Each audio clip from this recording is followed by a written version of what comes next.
I did this first.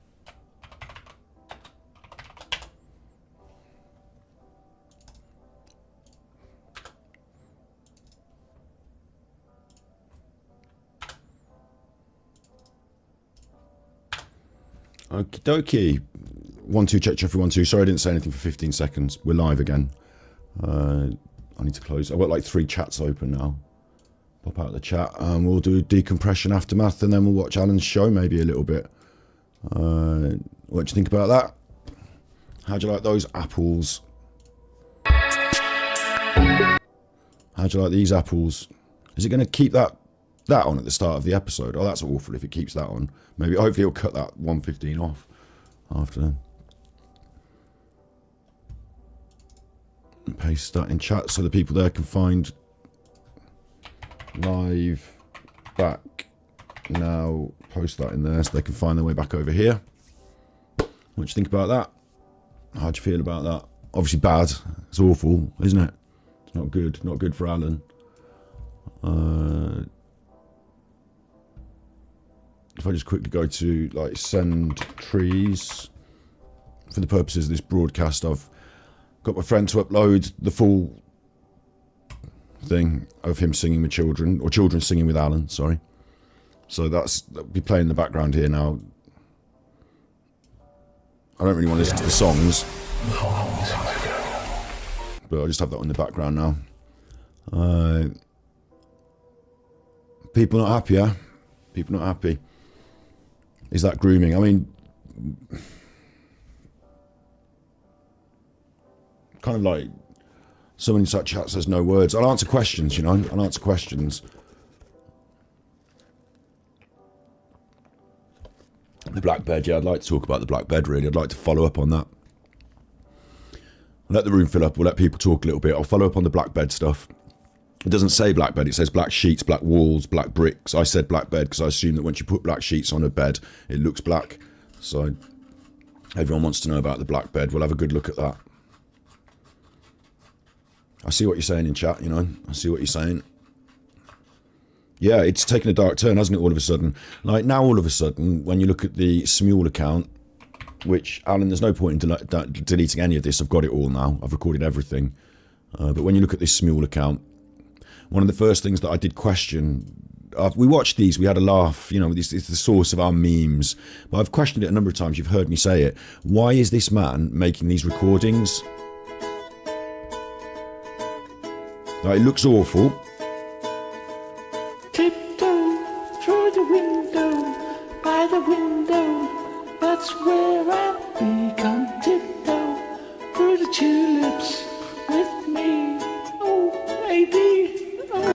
Oh, AD, oh. Now that sounds different now, doesn't it? Before it sounded like he was parodying a woman's voice, but now it sounds like he's parodying a child's voice.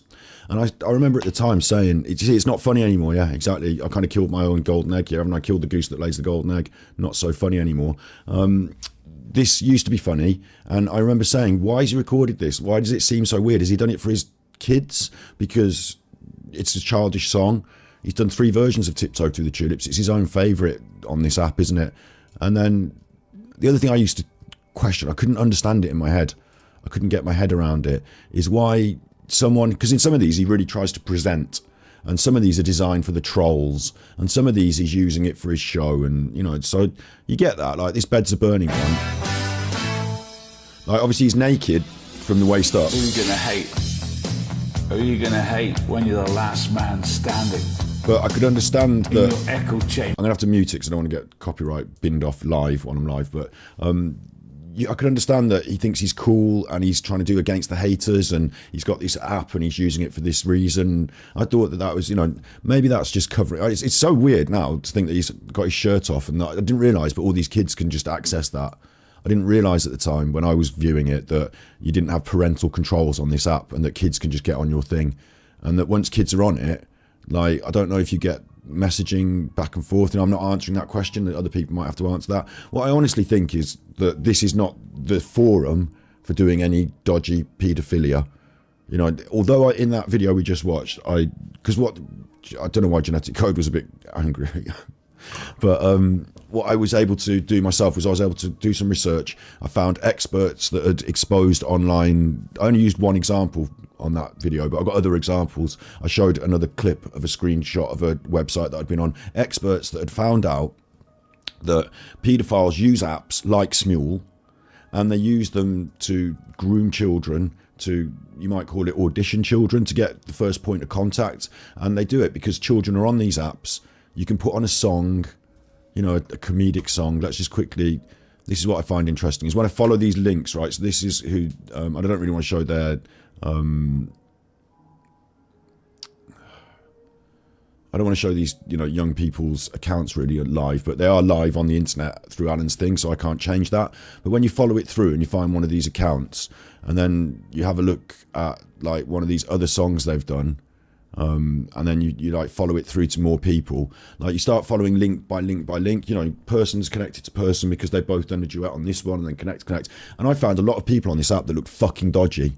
Like some of the songs that they were singing were songs like, one of them was this song, I've never heard it before, but something to do with, it was like the Crazy Frog song.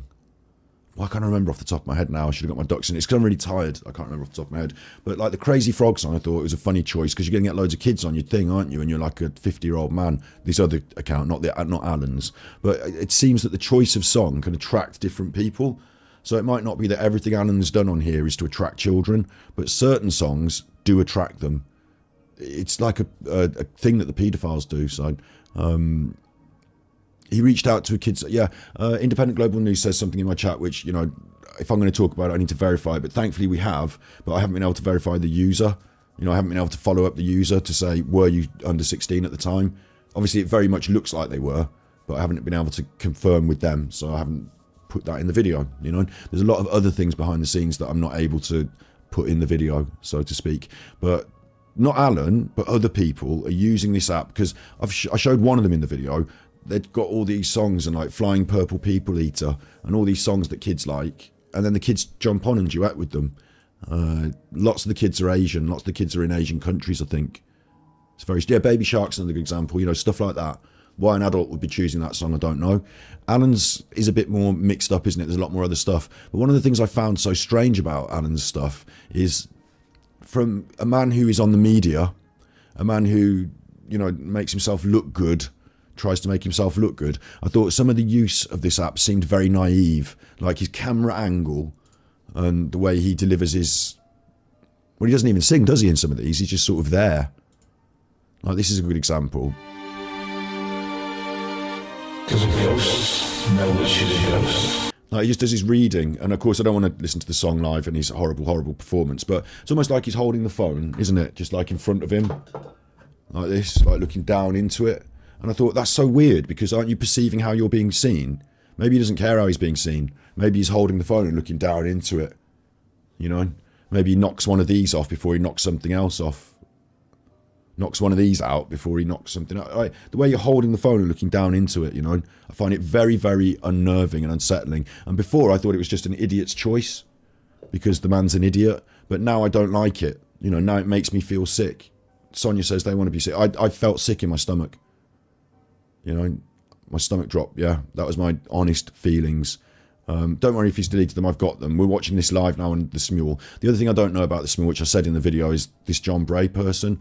So this is something I couldn't do on the video, but I'll do it now for you now. Look, John, and we've got the other question that came up, wasn't there? There was another question that I needed to answer.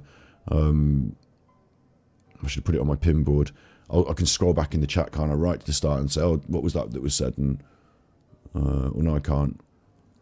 Right, so I'll try and answer your questions, you know, one at a time. And oh, it was the black bed. It was the black bed, wasn't it? So the problem with John Bray is, who is John Bray? Like, why does Alan have this account in the name of John Bray? Now, some information was forwarded to me. Don't know why genetic code got eggy during that broadcast, you know. But some information was forwarded to me by Martin Dean and other people. I've been talking to several people behind the scenes, trying to get as much as I can. Sadly, a lot of them are just caught up on this... a lot of them are caught up on this Chris Watts case. They're like, oh, he said something wrong about a fact in the Chris Watts case. And I'm like, I don't care about that. Tell me about what you know about his personal life. But So anyway, I went on the internet and I was searching for John Bray. Okay, searching for John Bray. And the first thing that comes up is John Bray Estates, John Bray Cornish Holidays. When I say the first thing that comes up, it's the first thing that comes up. So my first instinct was to look at John Bray Cornish Holidays. Now, John Bray Cornish Holidays don't have a Mr. John Bray running the company. Like on the company's house thing, it doesn't say Mr. John Bray's on there. But what they do have is this website where they let out holiday properties in the area that Alan goes on his little holidays, doesn't he? His Cornish bolt hole. You know, his bolt hole. So I might have to drop me the link in Discord while I'm talking to you, Mimps. Has anyone got the bolt hole? You know, I asked for it the other day. The clip that says the words Cornish bolt hole. I'm just really bad at finding things off the top of my head while I'm streaming. So, yeah, here it is. Okay, I found it. Thank you. But I need to... How do I get this? I can download it. Okay, let's open the file. Well, welcome. And then let's try and get the file on the screen so you can see it. So, sorry, one thing at a time for me here. What's going on? Why are you seeing otters? What's going on with that? Oh, I can't open my Twitter anymore, can I? Because I wasn't logged on. That was stupid. We had the Philip Schofield. It's in the other episode, don't worry. We've got the Philip Schofield Cornish bolt hole. I can find that right now. Look. Philip Schofield Cornish bolt hole. Because it will come up. Like, Glum Philip Schofield. It's a video. Inside Philip Schofield's Cornish bolt hole. Yeah?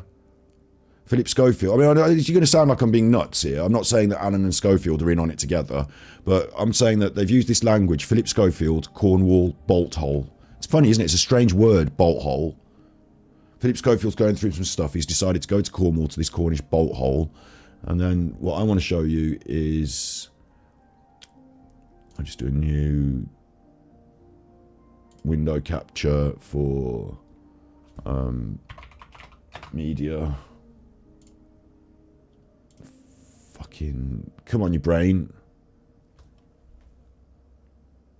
Media player. There you, okay, I've got it.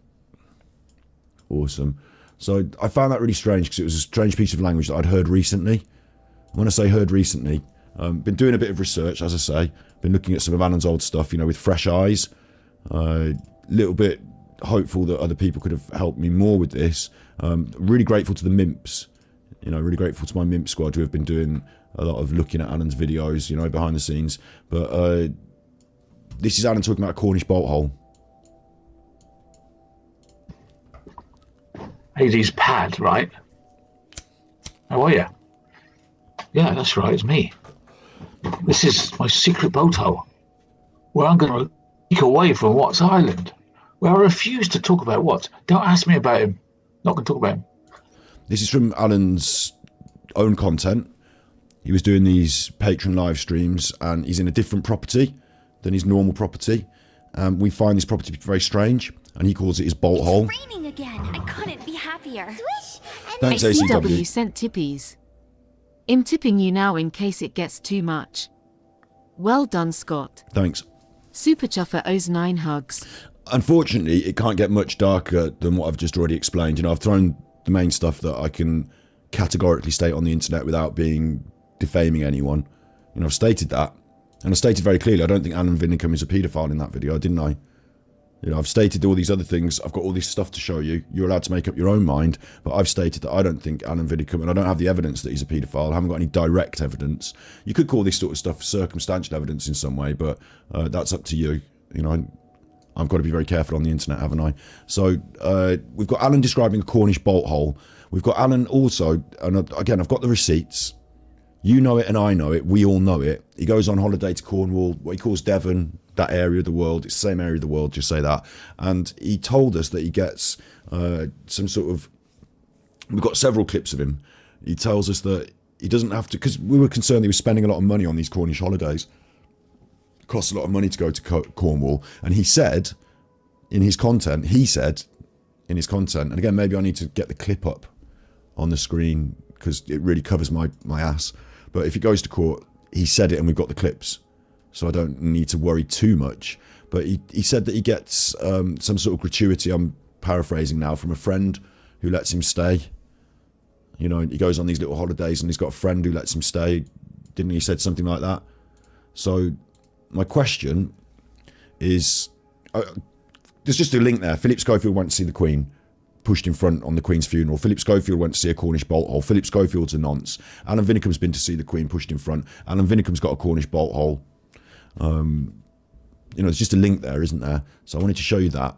But this company, John Bray Holiday Lets, in the name that Alan uses on the Smule app, is the same name as this company, Family Holidays in North Cornwall. So that would tie in. I don't know if it does, but it would tie in that he's got some sort of friend that owns properties, wouldn't it?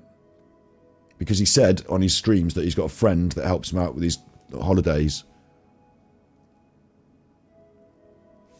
He lived in that property, you're saying. I don't know that for a fact. It's just someone in the chat.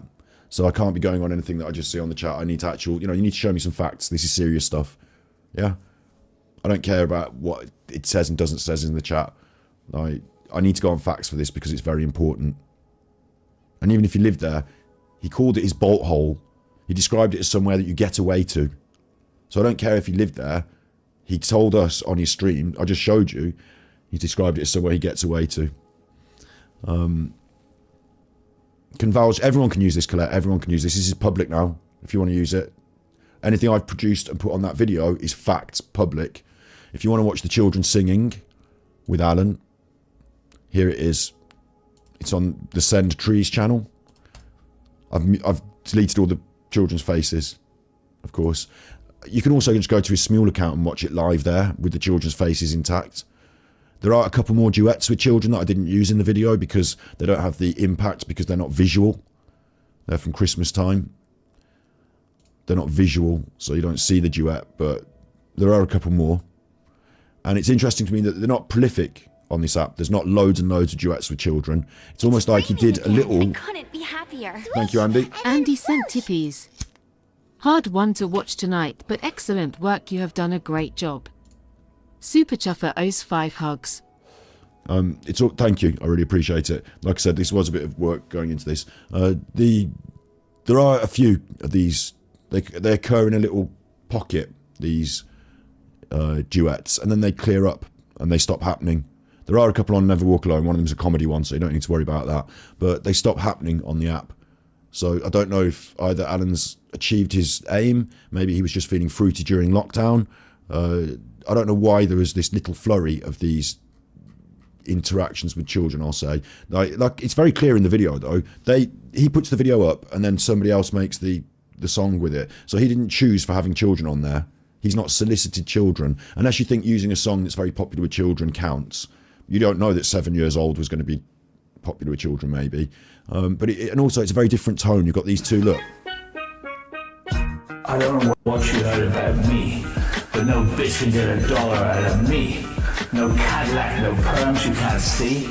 I'm just a mother M-I-M-P. So right next to it, you've got the one that we use for the memes, the one we laugh at. He's trying to look cool, he's flexing, you know, he's got his cap on, he understands his image, and he understands how he's being perceived. And then right next to it, this is for me very strange, right next to it, you've got this, almost looks like he's drunk, looking down into the camera.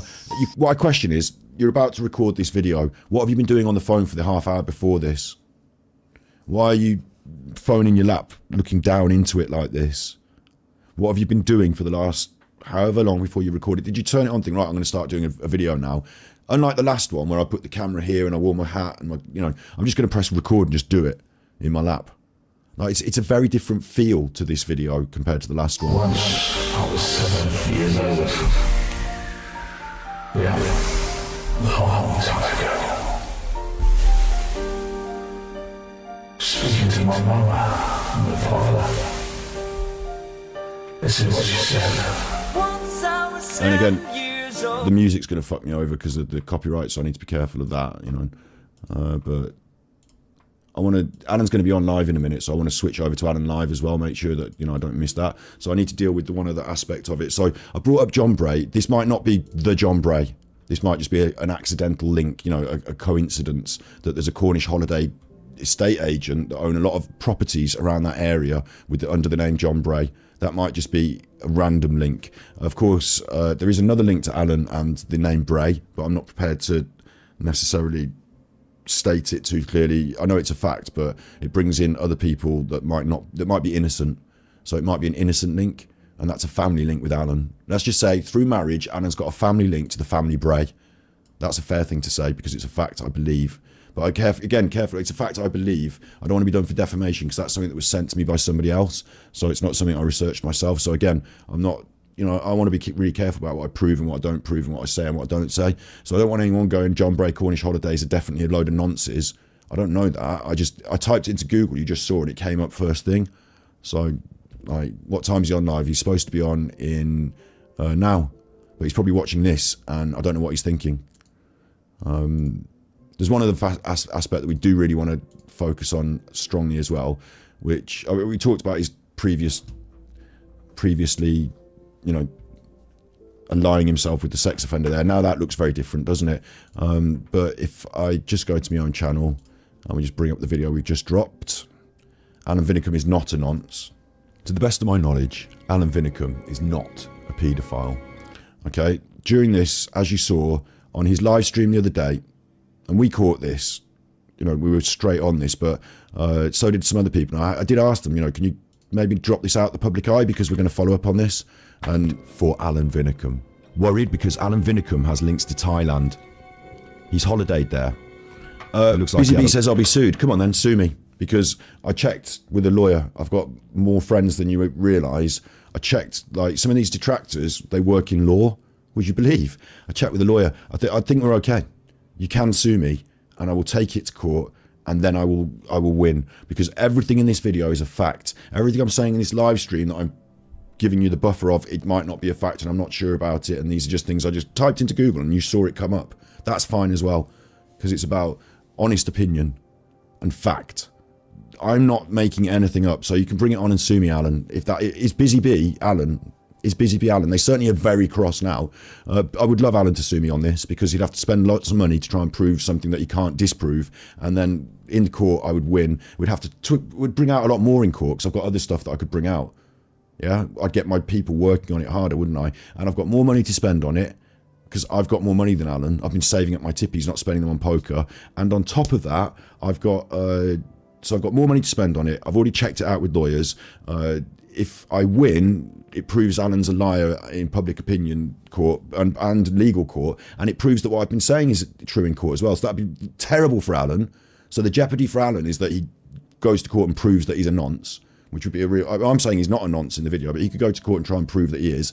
That'd be bad for Alan. And then if it came out the other side of court and they said, well, I'm sorry, Mr. Scott, you're doing defamation, then I'd have to pay Alan about 500 quid, because the damages to defamation are based on... I've looked into it. I'd have to pay him about 500 quid. It wouldn't be worth it for him, but I would get the joy of facing him in court, putting all my evidence forward, being able to make the videos about it, and I've got the money to do it. So from now on, Busy Bee, you're on timeout now because you just lied in my chat. So timeout. You can go on timeout. You can come back in a minute, but this is all facts. Let's just discuss some more facts. A lot of fun. I'm worried because more recently, Alan Vinicum has been using the services of a set designer to build him some furniture. This set designer, who's worked in the television and media world, actually worked on The Restaurant Inspector. So I don't know if you met Alan through that, but he worked on it. He says in his CV. So this was really interesting then. I couldn't be happier. Swish, and then Deb sent tippies. Shocking stuff. Hope you okay, XX. You are the best, XX. Thanks for all your research and vids lives, etc. Do you know what? AD gives me nightmares. Lots of love, XXX. Thanks. This wasn't... Super Chuffer owes 15 hugs. I wanted to deal with this black bed before Alan goes live, but this is a very strange thing because I felt a bit like when I was doing this, I had help, so it's not just me. I'm thanked to the Mimp Squad. I don't want to say anyone's name in case they, anything. I'll take all the. I'll have my head up above the parapet, but a lot of other people are there holding the fort. So I'm really grateful to all those people. I felt a little bit like I was doing Watchdog or Crime Watch or something, doing an active investigation, and it's not really my field. So I'm just feeling my way here. I started following Alan because he took some of my content and made a video that he literally uploaded my content to his channel, and I didn't like that. And then he was mean to me and rude to me, and we've gone on from there and we've had a laugh. So I didn't like, I'm not coming here to try and do anything weird, but this has just come out now. This has just come up and it's a fact. So this is his own stream. He did this the other day. Whoa, I've shown you too much. So we caught this, a black bed, just like one from he's going live now. Stinky Socks. He'll have about a 7-minute introduction. So, he's got he's doing the short intro now. We will switch over. I'll quickly get this out and off my chest. You've just seen this. The black bed, the bed from the web is what turned up at yours. This is River Muria Interiors. This is Alan's screen. The Facebook, of course, is that Facebook account that I showed you the other day. I showed it you yesterday, the fake Facebook account that Alan was using. We proved it by showing it on his screen. Here it is again on his screen. Just quickly show you that in the top right there. You can see that, the fake Facebook thing. You can see that there. So what this was, a black bed, just like one from a picture on the internet. Is he live yet? He's not quite live yet, look. Ball is over there. But this black bed stuff, we've just been through it in the video, obviously.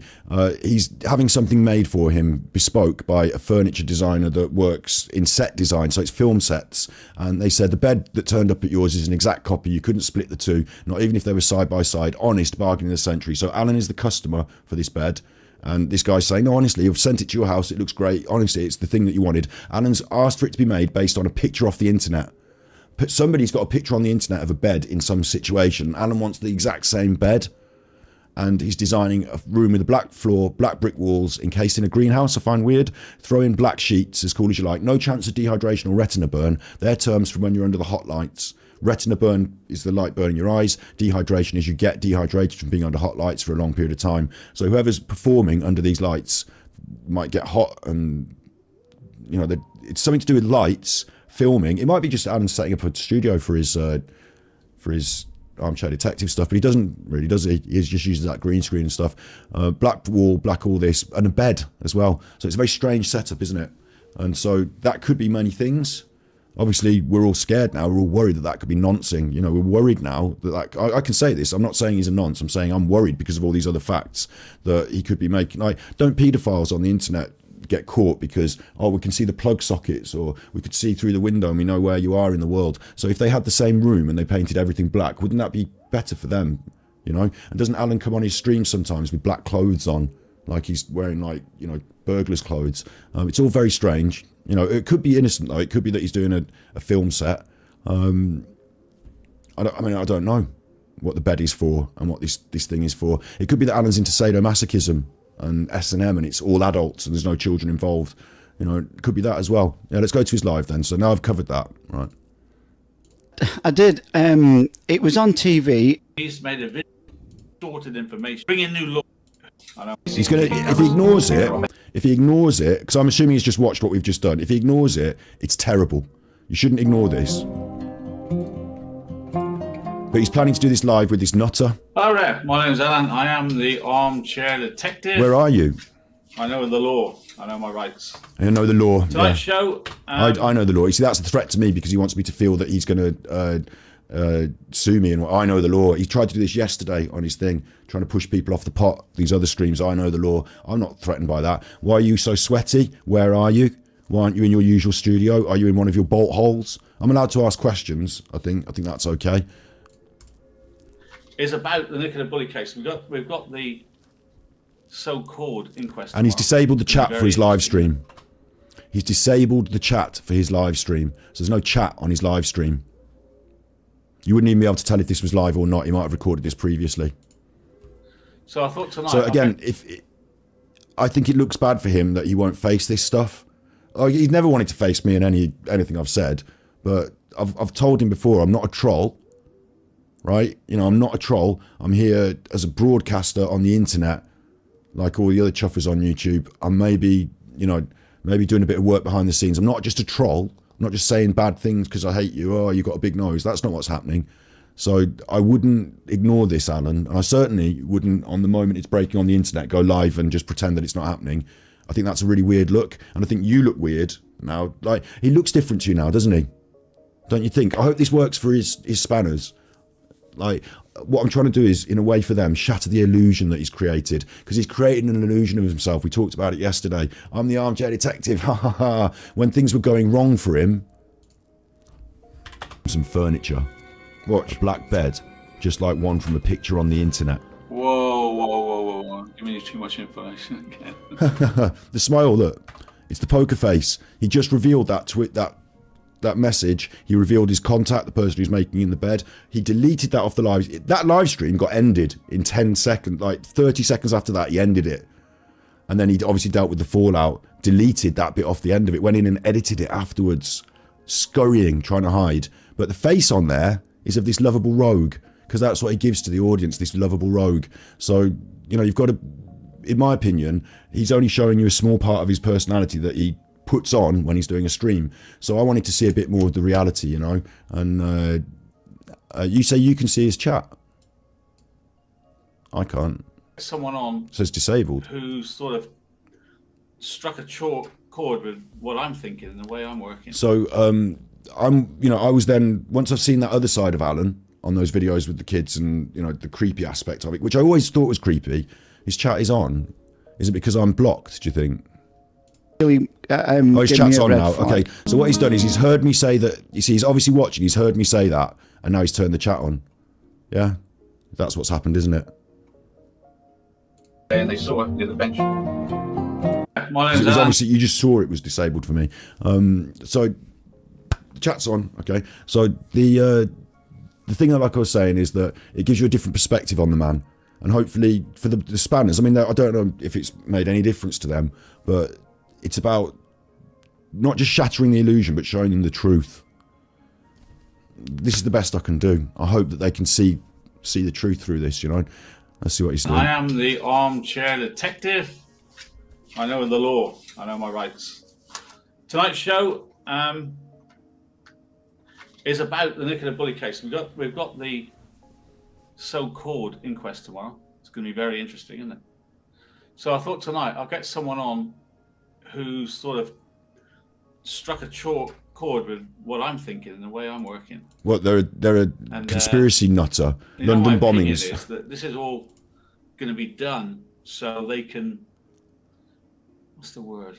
What is the word? You've got to be careful for defamation of the police, haven't you? Because you already defamed Chris Watts and all those people. You know, he's got all these problems. London bombing psyop, Nicola Bully psyop delusion. We just watched this bit of this video where this man said that he didn't. Wanted me comment. Nicola might not be dead. You know, you can rest now. Hopefully for the situation, I've said that I hope she is alive. I know it's far-fetched and way out, and like a fool nutter who's saying disgusting things, like her children are grieving her, and you're saying she might be alive somewhere. And like, these people died in the London bombings. I don't know what you're saying about that, but I don't want to broadcast it on my YouTube channel. Alan's got him on as a guest, New laws and the guy sounds a bit creepy to me, and Alan sounds creepy to me. that will stop people like us questioning the police, right? Because Now he's trying to turn it into this psyop thing about this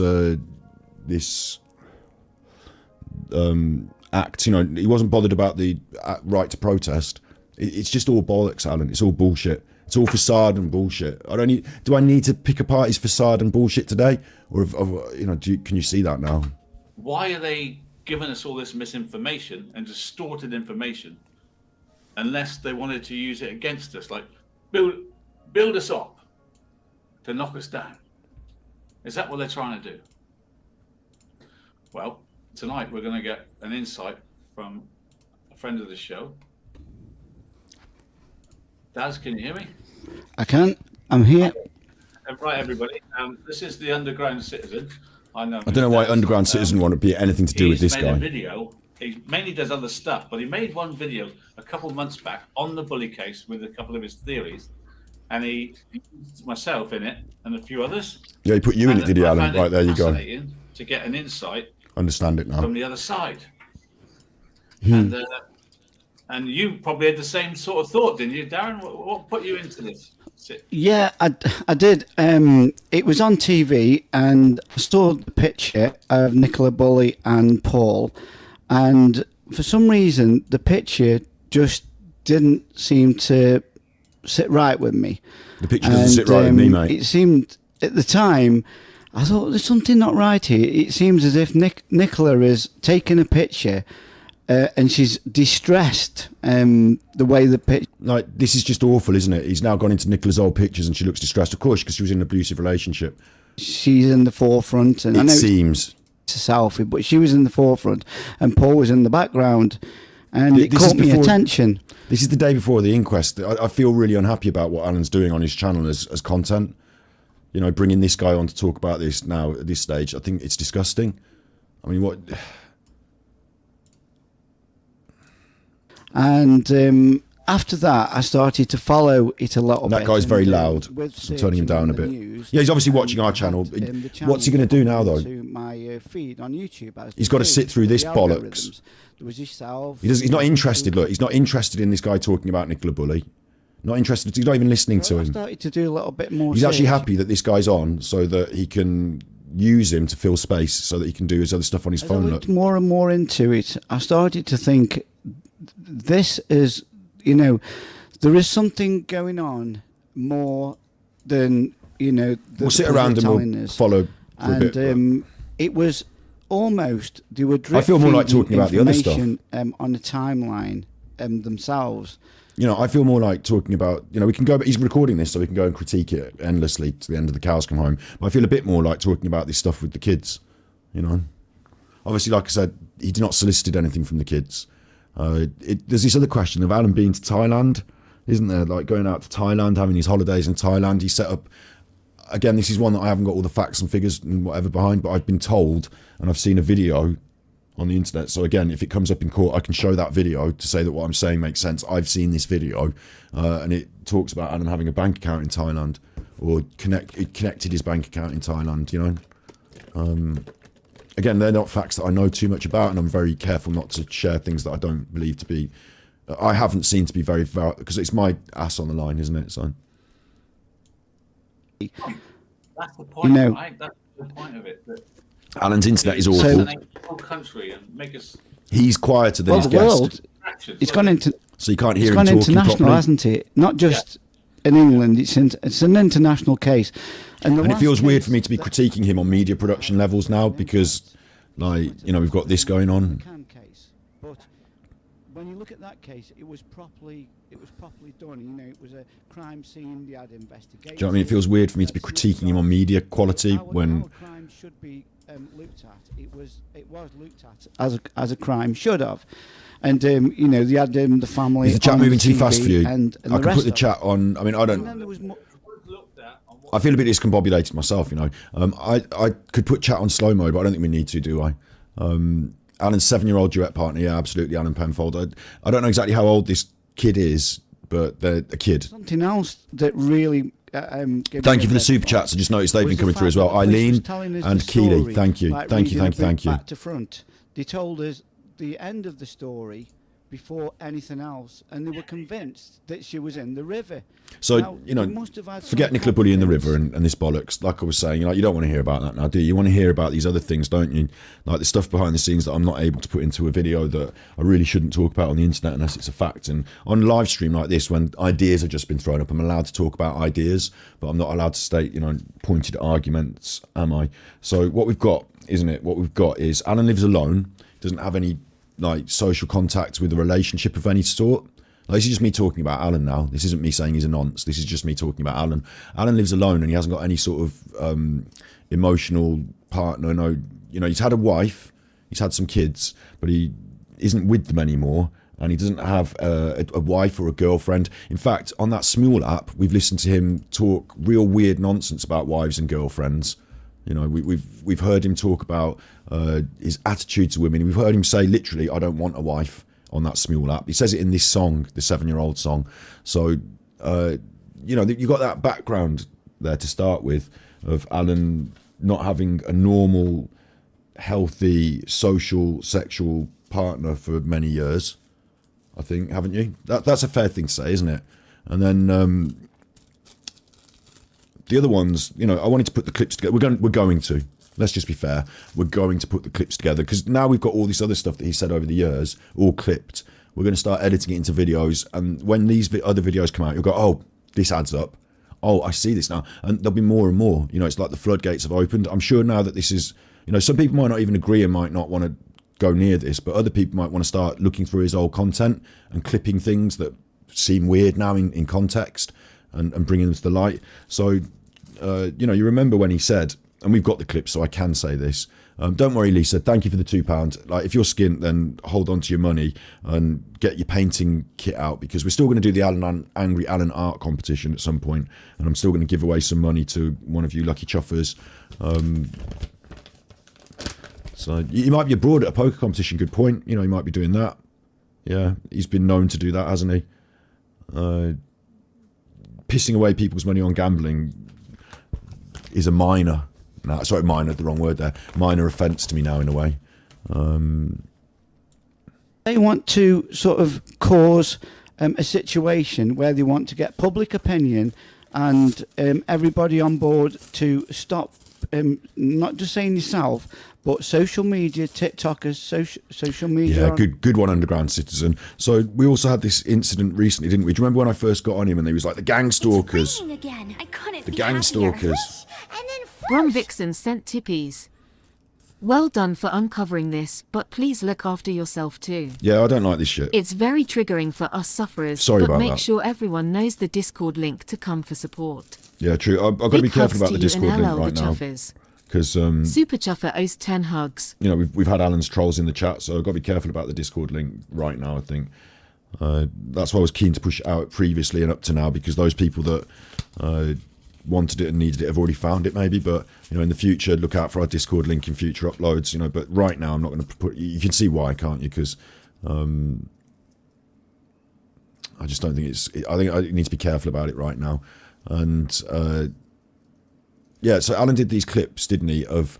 well, we've got the clips. He said, they're going to say that I'm selling children. I mean, maybe I need the Mimps. If you've got... And I should ask the Mimps this. If you've got it right now, I'm going to go in... No, clips only. Okay, so Sarah, you're on it. Slinky's dropped me one. Okay, sorry, I shouldn't be saying your name, should I? Like, loads of people have got clips, though, right? And one of the clips that, sorry, one of the clips I'm looking for now is just quickly the one where he says sending children like pizza to America. Don't worry if you can't find it now. It doesn't. We're going to put it into videos in the future. So, but yeah, he literally said that.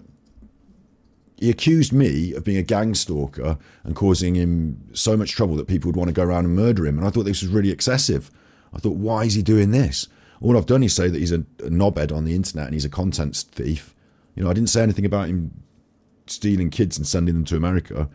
But now I'm like, oh, well, this looks like it could be his soft spot and the thing he's most worried about. And he prepared the ground in case I said it, you know. It was in a recent live, wasn't it? Since I've been around, it was the one where he had the big rant, and he was like, "Oh, these gang stalkers are stalking me. They want me dead. You know, if they're going to threaten, they're going to get me killed. It won't be them that does it. It'll be someone else that comes round. You know, it was that rant." I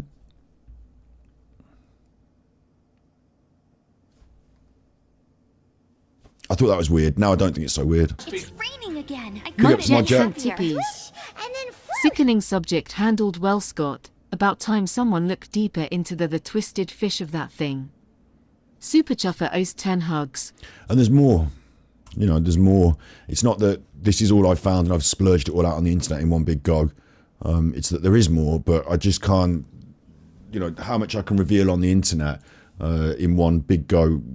You're talking about defamation. You're talking about libel and slander. So I've looked into it and I've made sure that video was fine. I say Alan is not a paedophile. I'm not even suggesting now that he's a paedophile. I'm showing you and telling you about the things that I've found on the internet that involve him. I can say I'm worried about stuff when you've got all this circumstantial evidence, but I'm asking you to make your own minds up, really. And I've even been very clear about, hello, Lisa Jane, how can you contact me? I'll put my email in if you want.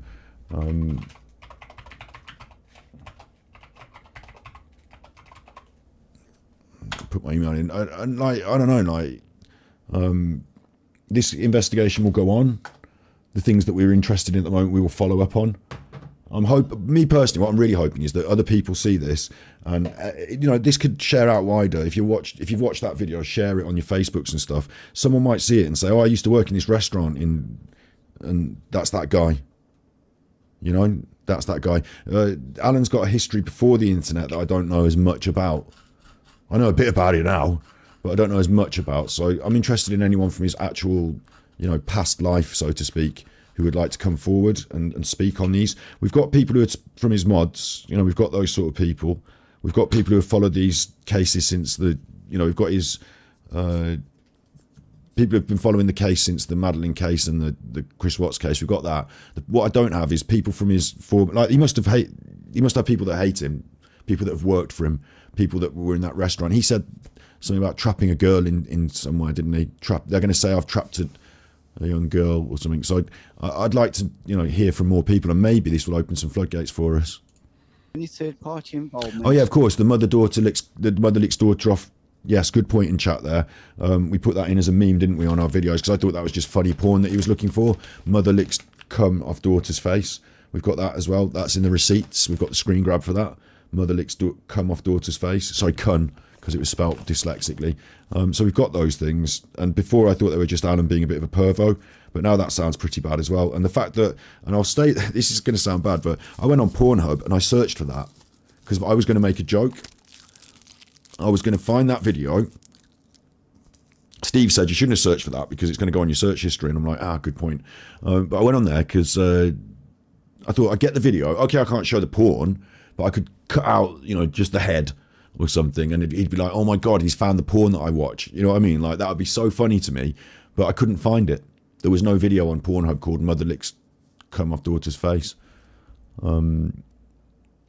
And now Brum Vixen, yeah, that does look very much like a different question, doesn't it? Daughter now sounds very different now. I assumed she was over 18 because I assumed it was a creepy porno, but I really don't know. And this is where we get into this next, the worst part of it, for me, for Alan, for a lot of people, the worst part of this is this building of this room, this black room, and this person that's been working in television, helping him to build it.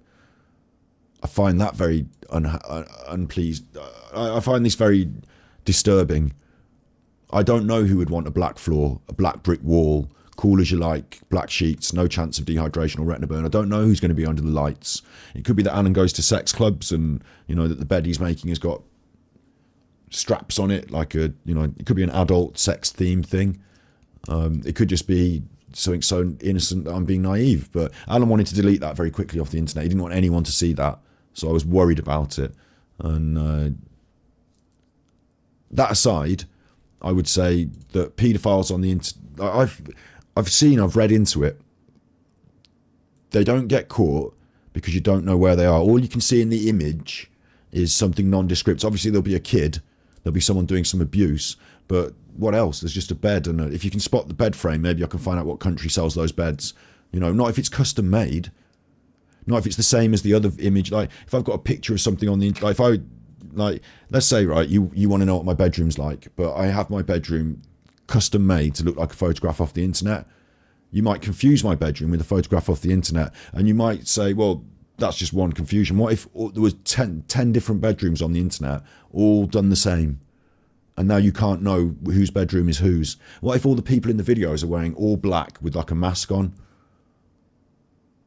Like, what if that's what's on the dark web? What if people are constructing that media, selling it, making money off it? What if people are being like the middleman? Oh, I'll get your property done up. I'll get the bed put in. I know a bit about video cameras. These sort of questions come up. It sounds like a sex dungeon, says Modja. Funny how Rolf Harris is an artist now and started painting. Good one. I just cannot understand where this bed comes from. What normal person would have a bed custom made off a photograph off the internet? What normal person would do that? And what kind of bed would you have? Can you give me an innocent explanation for it? Or am I wrong to jump to these conclusions? What colour's my duvet? It's white. Isn't everyone's bed clothing's just like a brighter, normal white?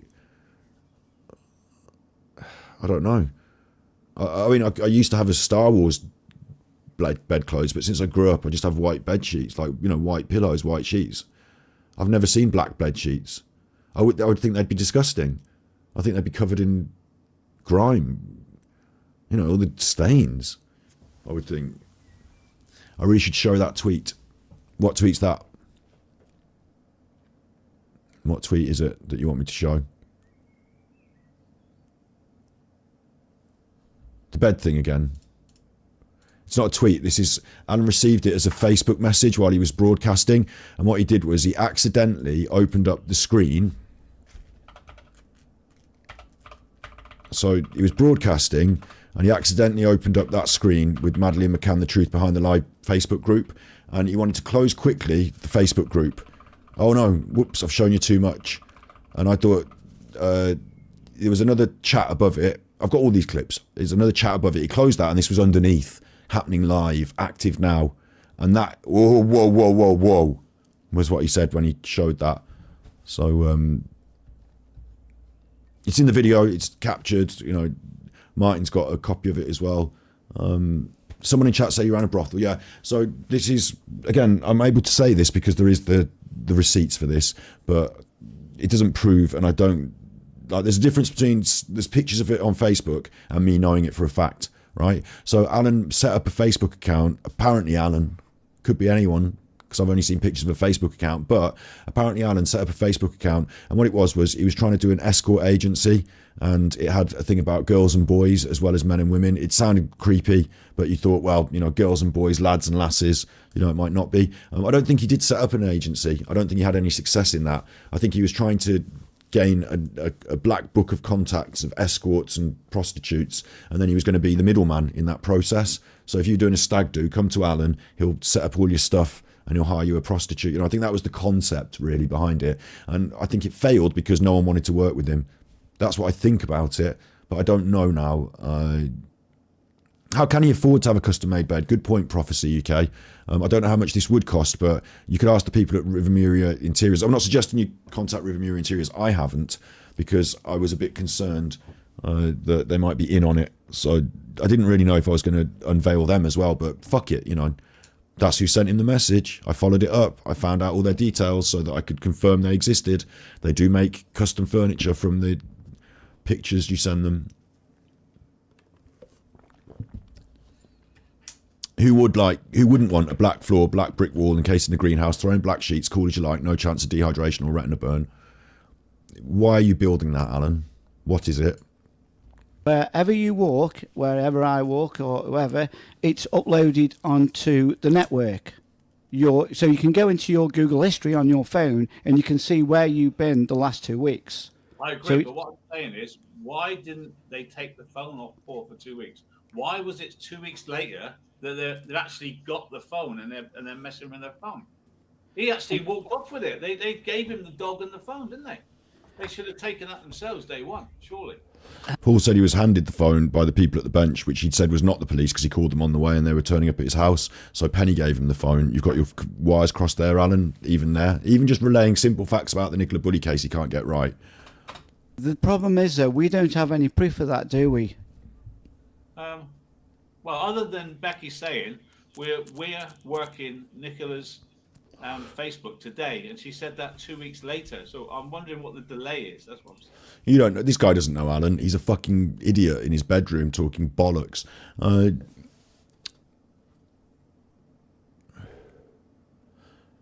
His guest seems paranoid about technology. His guest thinks it's psyops, and he's prepared to talk about it on YouTube. It's fucking nuts. Like, his guest buys things off Amazon, I would guess. You know, has them delivered to his house. And most of us do, but you know what I mean? Like, it's strange that you got to have a psyop person and you want to be on YouTube that's owned by Google because you can't trust them. And it's strange that Alan can't trust the Daily Mail or the Sky News. He did a whole thing about Sky News were liars, didn't he? And then broadcast their news. It's just rubbish what Alan does. It's I've said before, it's scraping the barrel rubbish. It's a cover, really, isn't it? It's a cover screen, Alan's online presence. I'm online because I'm a detective and I'm researching into these cases. Another aspect of this is Nicola Bully's got children. Sadly, they've lost their mother. Nicola Bully's got young children. The Chris Watts case was about young children. Madeleine McCann was a young child trafficked potentially by paedophiles. That's what they talk about. I'm not saying anything wrong there. Where is Alan's interest? Why is Alan interested in the cases that seem to involve children more than any other? He certainly doesn't seem compassionate about that fact. You know, he certainly doesn't seem to be... it's the right. I'm right in this, aren't I? I'm not wrong in this. Alan doesn't seem to be very compassionate of the sadness and the trauma that's gone through by the families and the children. I mean, Chris Watts' family is suing him. Sorry, the Rusek family are suing him. Sorry. If I scroll down here, all of these cases, like the amount of time he spent on them, the pictures here, there's a little picture of Madeline there, a little face. This one here, I'm just going to move this thing off for a second. This one's got a baby in it, this thumbnail here. I thought he was using children and babies and cases. I mean, Gabby Petito is another example of a vulnerable young girl. I thought he was talking about these things because he wanted to appeal to the emotional aspect of his viewer, that his viewers are mainly women, and that gets their blood up. So then they get opening their wallets. You know, I thought that's why he was doing it. But I've also now got a question why Alan's interest is mainly in crime related to families with children. Some people are that way, and I think, you know, in COVID it was the same as well. And so I think this is a smokescreen. He used to be a poker player, he used to be a restaurateur. He's none of those things really, is he? He's a dilettante. You know what the word dilettante is? Dilettante. As my music run out as well. I like my background music going on. Let's have my background music. Let's check that that's still going. Too many windows. More windows than Buckingham Palace. Now's not the time for joking. I have actually got loads of windows open though.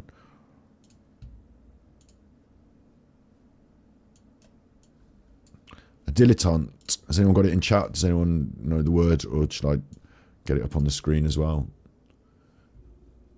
Dilettante is a person who cultivates an area of interest such as the arts without real commitment or knowledge. That's exactly what Alan is with his art. You can tell it. You know, it's someone who jumps in. They don't know what they're doing, and they're like, "Oh, I'm doing this now. I'm a this thing. I've been painting for 10 minutes. I'm an artist. I cooked a sandwich earlier. I'm a chef. I tell everyone I work as a chef. I'll get the jacket. I've got my chef's hat. I'm a chef.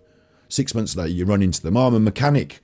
I've got my mechanics. I've got a thing with the overalls and thing. I've got a mechanic. He's got all the gear but no idea. He's pretending to be something without real commitment or knowledge. That's Alan all over. That was him in the restaurant game. The restaurant inspector told him. That's him in the poker. He got his ass handed to him. That's him in the detective world. He's not really a detective. He's not really a good YouTuber. He's not really interested in media production. He hasn't improved his camera. I mean, maybe the camera's good enough for what he's doing behind the scenes. I don't know. He hasn't improved the camera and the computer and or any of this. He likes grifting the money. He likes leveraging the tragedy of young children and their families. And he's a dilettante. So if he's putting a premise, a facade, who is he really underneath? You know, who is he really underneath? And what is it? Like, I don't have to put a pretend image of myself on the internet as a great artist or anything. You know, I might be a bit of a dilettante when it comes to music. You know, I wish I'd done better in the music world. But, the narcissism thing. Yeah, absolutely, the narcissism thing. Narcissists, we looked at as well. I'll bring that up. You know, the problem with Alan is when you start throwing all these ideas together like I'm doing now. This is just me talking ideas. This isn't me saying Alan is a nonce. This is me saying Alan's a dilettante, so I'm still all right. But the narcissism thing...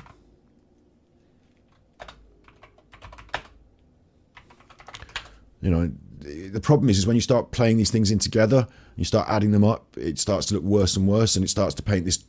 It's almost like it's almost to me like Alan's tried to paint a picture of himself in public of who he is, like tried to paint a picture, but he's not a very good artist, is he? He's not a very good painter. So we see through it, and I keep seeing through it, and I see through, and I see a crack of this. I see through this crack, and I see this, and I see through this crack, and I see this. And after a while, I'm starting to see everything. And when I see everything, I'm like, oh my God, I didn't realise that's what I was looking at. Do you understand what I'm saying? So,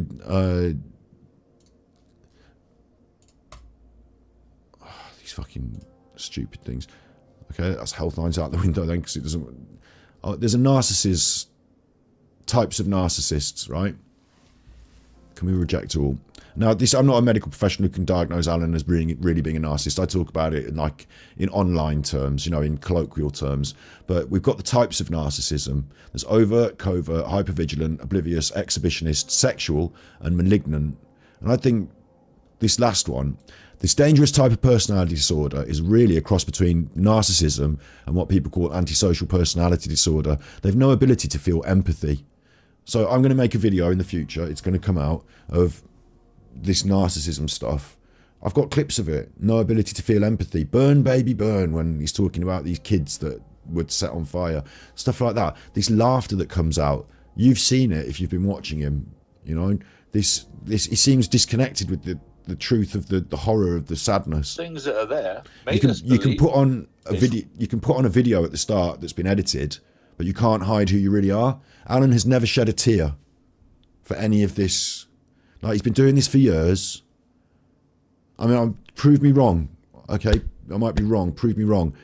I've cried on my stream over fucking computer games, over the feelings it brings up about my dead relatives that I miss. I've cried on my stream in the last 2 years about 6-7 times. People know. I'll get the clips. Alan, I've never seen him shed a tear or look upset or worried or unhappy about any of this stuff. He's angry at the police. He wants your money, but is he emotionally attached to any of these sadnesses? In the same way as I constructed a video about a girl who'd been murdered. I haven't done it. I haven't released it. I can't face sitting in the edit for 6-10 hours and going over and over this horrible stuff that I researched. I don't like it. I don't want to be doing that for day to day. Alan doesn't mind for years and years to talk about the deaths of these, like the Chris Watts case. The Chris Watts case. The Shadows, the Chris Watts case. That's kids who died. I can't see this emotional attachment from Alan. They are what pop psychology calls a psychopath or a sociopath. These aggressive, hostile, paranoid people are sadistic and dehumanizing to those around them. This is a type of narcissism. Many experts believe Hitler was a malignant narcissist. I'm not saying he's Hitler. This is the most dangerous type of narcissist, and if you think you might be dating one, run for the hills. This type of person will hurt you physically, emotionally, financially and sexually, and not bat an eyelash or have any remorse. It's like a sadist. So that could be that black room and that black bed, couldn't it? You could have you could have the mask on and you could be tied up and Alan could be hitting you with the thing and getting off on it. It's a power play as well, isn't it? It's a sexual power play in that. So these other kinds, overt, covert, yeah, he fits into one of those. Exhibitionist, yeah, sexual tendencies. He's got parts of this which you would expect to see a spectrum of, but no one seems to lie on the malignant bit too much, because that's the real dark end, sociopath. People don't talk about that. Alan's done videos where he's pretended to be a murderer. Swish, and then whoosh. Jigsy sent tippies. Scott, well done for kick-starting this expose of Alan. You definitely got him worried. He needs to be worried because this is we truth. We all support you. This isn't me. Super Chuffer owes 5 hugs. This isn't me wearing a wig and having a laugh at his song. This is the truth, and this is serious business. And when you start to, once you've got a couple of nails in the thing, yeah, and they're really in there because they're real, and you start to put in all these other, okay, well, there's this, all these other pins, and it starts to create this picture, then we've really got problems. So we've got the malignant narcissism stuff, which plays into sadism, sadomasochism, plays into all these other things that we've just been talking about. I just said, what did I just say? Alan's done video where he pretended to be a murderer, didn't I?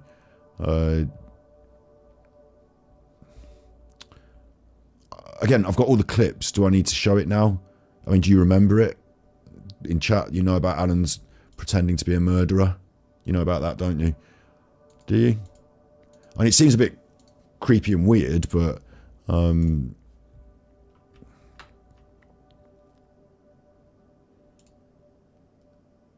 don't want to Can't be download. married murdering people, can I? Imagine if I had a wife. She comes in. Oh no, you're having an affair. You're having an affair. No, check his pulse. He's dead. I caught you having an affair. No, check his pulse. No, I just murdered him. So Alan's in this Cornish bolt hole, Can't be married murdering people, can I? Imagine if I had a wife. She comes in. Oh no, you're having an affair. You're having an affair. No, check his pulse. He's dead. I caught you having an affair. No, check his pulse. No, I just murdered him. No sex, just murdered him. How long will she last? Don't get married. Take care of your head size, AD. Kathy, Kate, it wasn't me, man. That's what some of the house said. Mary understands that I can't get married. Can't get married. Talking about joking about, he's in this bolt hole. It looks like there's someone in the bed. So he's making jokes that they're a dead person in the bed. And he did a series of videos where he pretended to be a sociopathic killer and talked in this weird way. These are behind the scenes videos, I think, for Alan. We've got all the clips. So don't worry, there's just one of them. If you haven't seen those, again, I think rather than me trying to splurge everything in today's stream, which is about giving you some more backstory and more information that, you know, I didn't feel really fit in that video necessarily. I couldn't quite edit it all at the right time. And I think I made the right clear point in that video. You know, I think I made the clear point in this video that we watched. I think I really clearly made this point. So the follow-up, you know, this other stuff, Martin's got loads of it, Martin Dean, Genetic Code, Truth Justice, they've got loads of stuff, and they probably now can look back across the stuff they've got and say, do you know what, if I look back across my catalogue of work, I could pick out things that actually really support and corroborate what's going on here. So I think now, once I've done my bit here, which I'm going to continue, I'm going to make more videos about Alan with all of these clips that, you know, like I've just described, the narcissism episode, the weird murder stuff, the, you know, separate videos. I'm going to make them because it takes a long time to put them together, to gather all the clips and to edit it. So I'm going to put those together, yeah. But hopefully the floodgates are open and other people can contribute their aspects of it as well. That tongue, yeah, the body language we see a lot that I pick up. You know, I say he's got weird collection of body language, don't I? I say sometimes I can't really judge him the same as others because he's a narcissist. But now, on reflection, this is the way with body language analysis. It's so easy in hindsight. You know, there'll be so much more, won't there? So. It's raining again. I couldn't be happier. Swish! Grandmaster Sid Sophos sent tippies. How are you enjoying this, Sid? Alan Vinicombe's book The Shadow Man is ranked 3177902 in books in murder mystery. Super Chuffer owes 3 hugs. How are you enjoying this, Sid? Is this news to you? Does this fit in with your view of him? Because, like, you were angry at him before I even arrived, weren't you? Do you think I'm doing a good job? Do you think I've, like, taken it too far? My worry, my real worry, is that Alan just looks like a nonce and has just done some weird shit that when you add it up looks really bad, and that behind the scenes it might not be that bad and that he could explain it all, and I've made him look like a nonce on the internet. Well, I say I've made him. I don't think I have. I think he's made himself look like that and I've reported on it. But, you know, of course I've got, you know, trust yourself when all men doubt you, but make allowance for their doubting too. Of course I've got a little bit of concern. I want to make sure I'm doing the right thing. I think I am, you know, I'm 99% sure, but I wondered how, you know, this is being received, because I did wonder how it would be received. So, especially amongst the people that already have been following Alan, you know, is this like, oh, this guy's Scott's gone too far and he, you know, putting things out the air, or do you think I'm onto something and it's, you know, legit?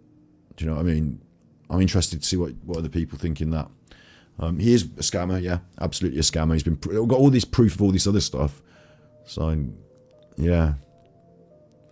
If he's innocent, he'll make a video and explain his size, says Dover and Dolly's mom. His side, yeah. I wonder if he will. Everything you're saying is bang on the money. Nothing too far where he's concerned. Okay. I don't know what he's going to do about this. You know, I don't know what his response will be. I'm interested to see that he's decided to ignore it at the moment. Information from. One of those you can more or less drive across. So God knows actually parked on a roundabout. There's not really anywhere to I mean, park. what he's doing really is the lowest of the low. The day before Nicola Bulley's inquest, he's talking to someone that wants to spread conspiracy and conjecture about Nicola, and even suggest that she might be still alive or that it was a psyop.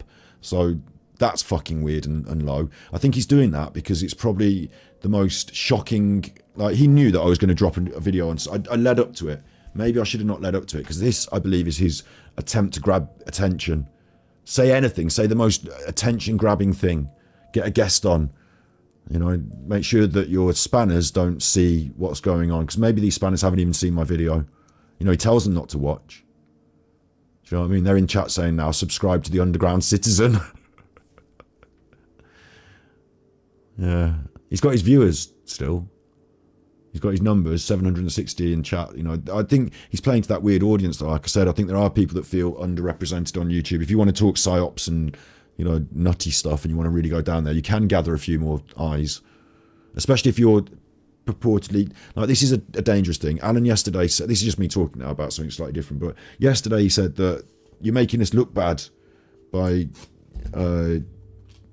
he said to those ladies are making us look bad by reporting on Facebook stuff, making us social media people look bad.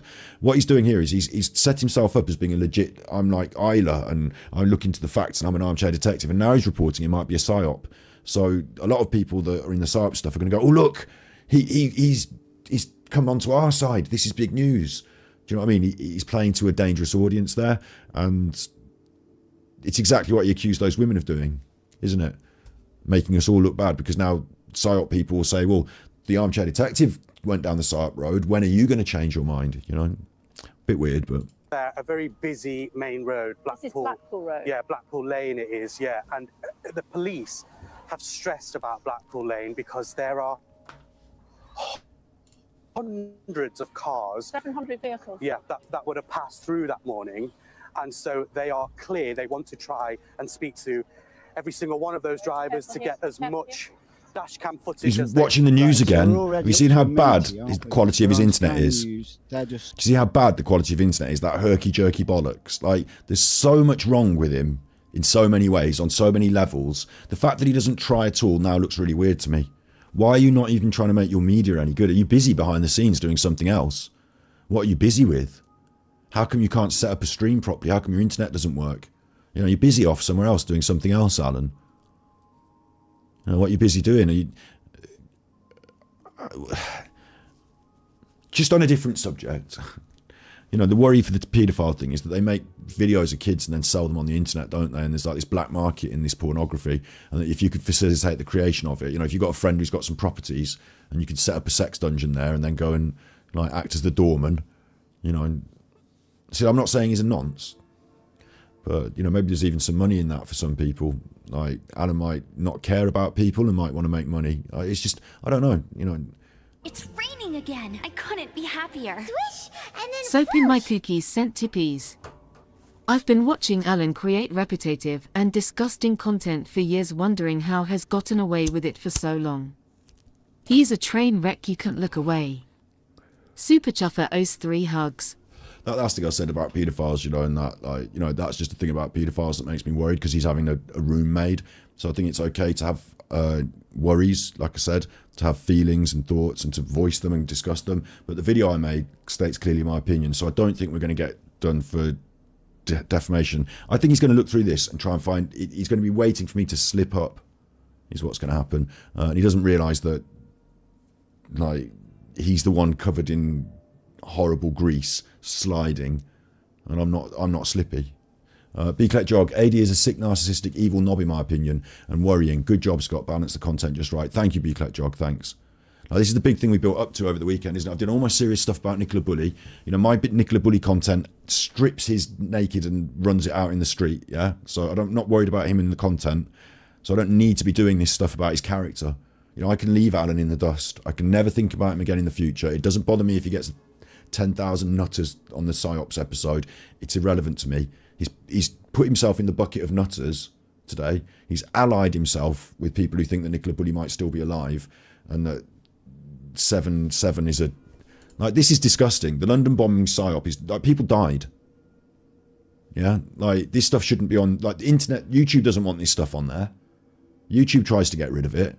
Alan's putting himself in that box and attaching himself to those people today. So, like, that's a huge mistake. And you think about, it's confusing because you've got to find the reason that they're telling you. You're trying to pick up on their truth. But if you just step outside of the truth and think, why is there no footage? Why are they asking? If you step outside of the truth. And then you think logically, well, maybe she wasn't down there. I'll stay with the truth. And you don't want people to come forward and say, well, we haven't even seen her on the road. There is no footage of Nicola on that road. They haven't got one. She admitted she hasn't got any pictures of her on the road. No, and the CCTV footage... Like, obviously just wittering nonsense like fishwives here. And what he really should be doing is dealing with his life. Like, Alan should not be wasting his time talking to this man on the internet right now. That's a huge mistake for Alan. Huge mistake. He thinks he's busy behind the scenes. Let's get a little picture of his horrible... Let's get his horrible... face up. He thinks he's busy behind the scenes, but really he's trying to do damage control at the same time as controlling his stream. It's public image for him. He's trying to make himself look like, oh, nothing's going on, no problems, everything's fine. Everything's fine over here, there are no problems. So his spanners don't find out. That's what's really happening, I think. He's trying to make sure his spanners aren't aware. He's worried that his spanners will become aware, is what he's worried about. But it's a huge mistake for Alan to ignore something of this magnitude and seriousness and just carry on with his crappy stream. It's a huge mistake.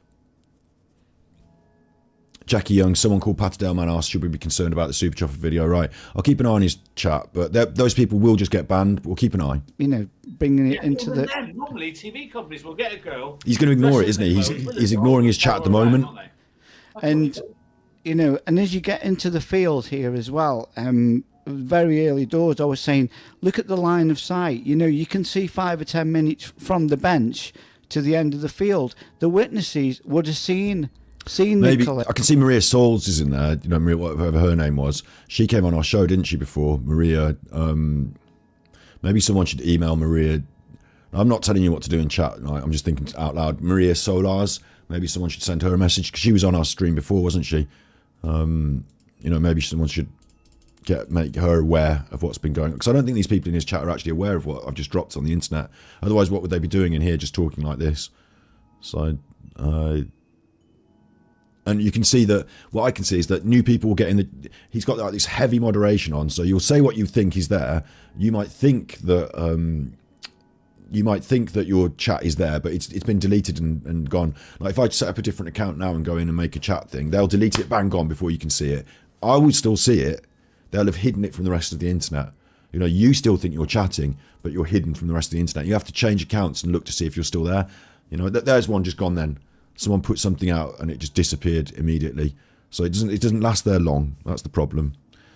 That's not the place that we can really, you know, his chat is not the place that we can really have our voices heard, or anyone can really have their voices heard, is it? I really hope for these people, because these people, some of them are good people, just confused, just manipulated, and I really hope for them that they don't start attaching themselves to this, you know, because if this goes the way I think it goes, you know, nonce-gate, we're calling it now, because I was saying he's not a nonce, but it looks like Philip Schofield. You know, the question is now hanging over him, and of course I'm on the internet with defamation laws. I'm saying he's not a nonce, but I wonder if any of these people really want to be, you know, caught up in nonce-gate. There's Nosy Nana, you know, one of his spanners. She was on our chat the other day giving me dollars. You know, I wonder if she wants to, you know, wonder what she thinks. I worry for them because they're on his chat now, attaching themselves to this guy. Narrative that she walked here, she went up there, she come down. Say about them being Rob blind. Someone's been dropping the memberships and stuff in the past, but right now no one's giving him any money. So the evidence, the metadata, and no one would. I mean, listen to what he's doing as his episode.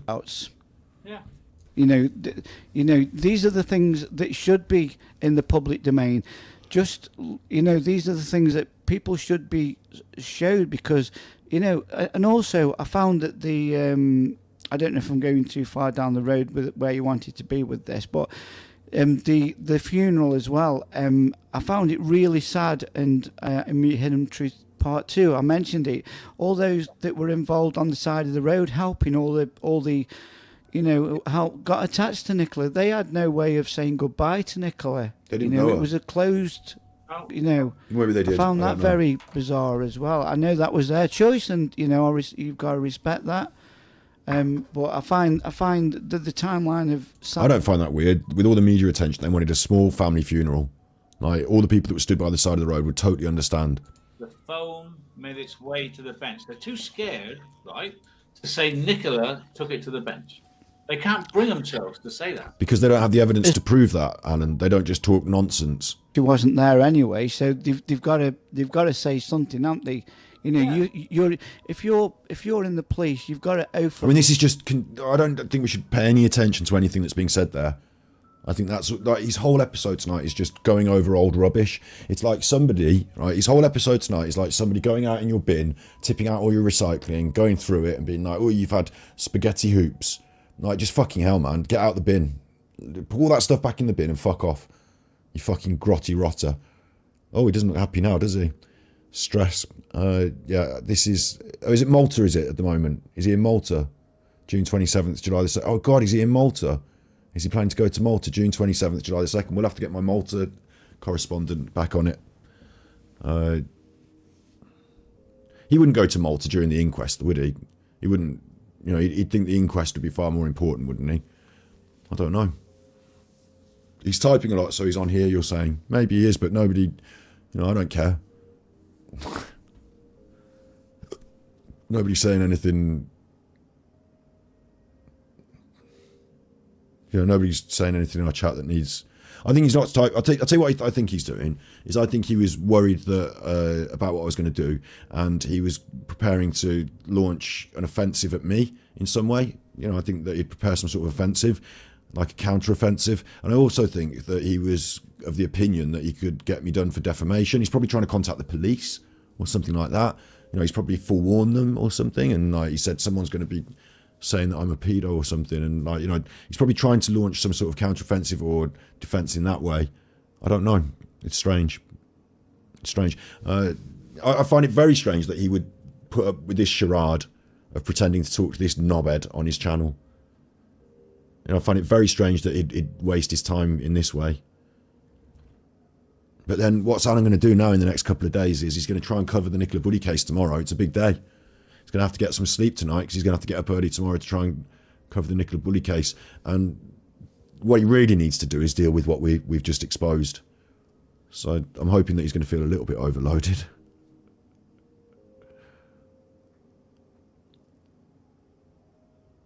Big ups in chat. Dilly, Fizzy. Don't worry, like, let's not have arguments between each other in chat. You know, we had a couple earlier that were saying like he's you know, a good chuffer, but he's not a good... Oh, he's definitely drunk. Oh, yeah, of course. Like, he'd have been sat in the garden today watching Glastonbury. Good old Glastonbury. Good old Cat Stevens. Those were the days, the 60s. That's what he'd been doing today, won't he? Unless he's in Malta already. I mean, the Malta thing, we caught him in Malta once already. I've been there, got the T-shirt, haven't I? Sent him to Smith's, sent him home, packed his ass off home. So if I need to go to Malta tomorrow, then, you know, we can do the poker thing, but... That seems beneath us now, doesn't it? It seems like a minor... Sorry, again, using that language. It seems like a minor offence compared to what I believe he's been exposed to today. Let's be really clear, exposed... He's got these songs with the kids on his channel. He's got... let's be really clear, you know, he's got those songs with the kids on his smule. His smule's in somebody else's name. That leads to a funny place, the name. We've got...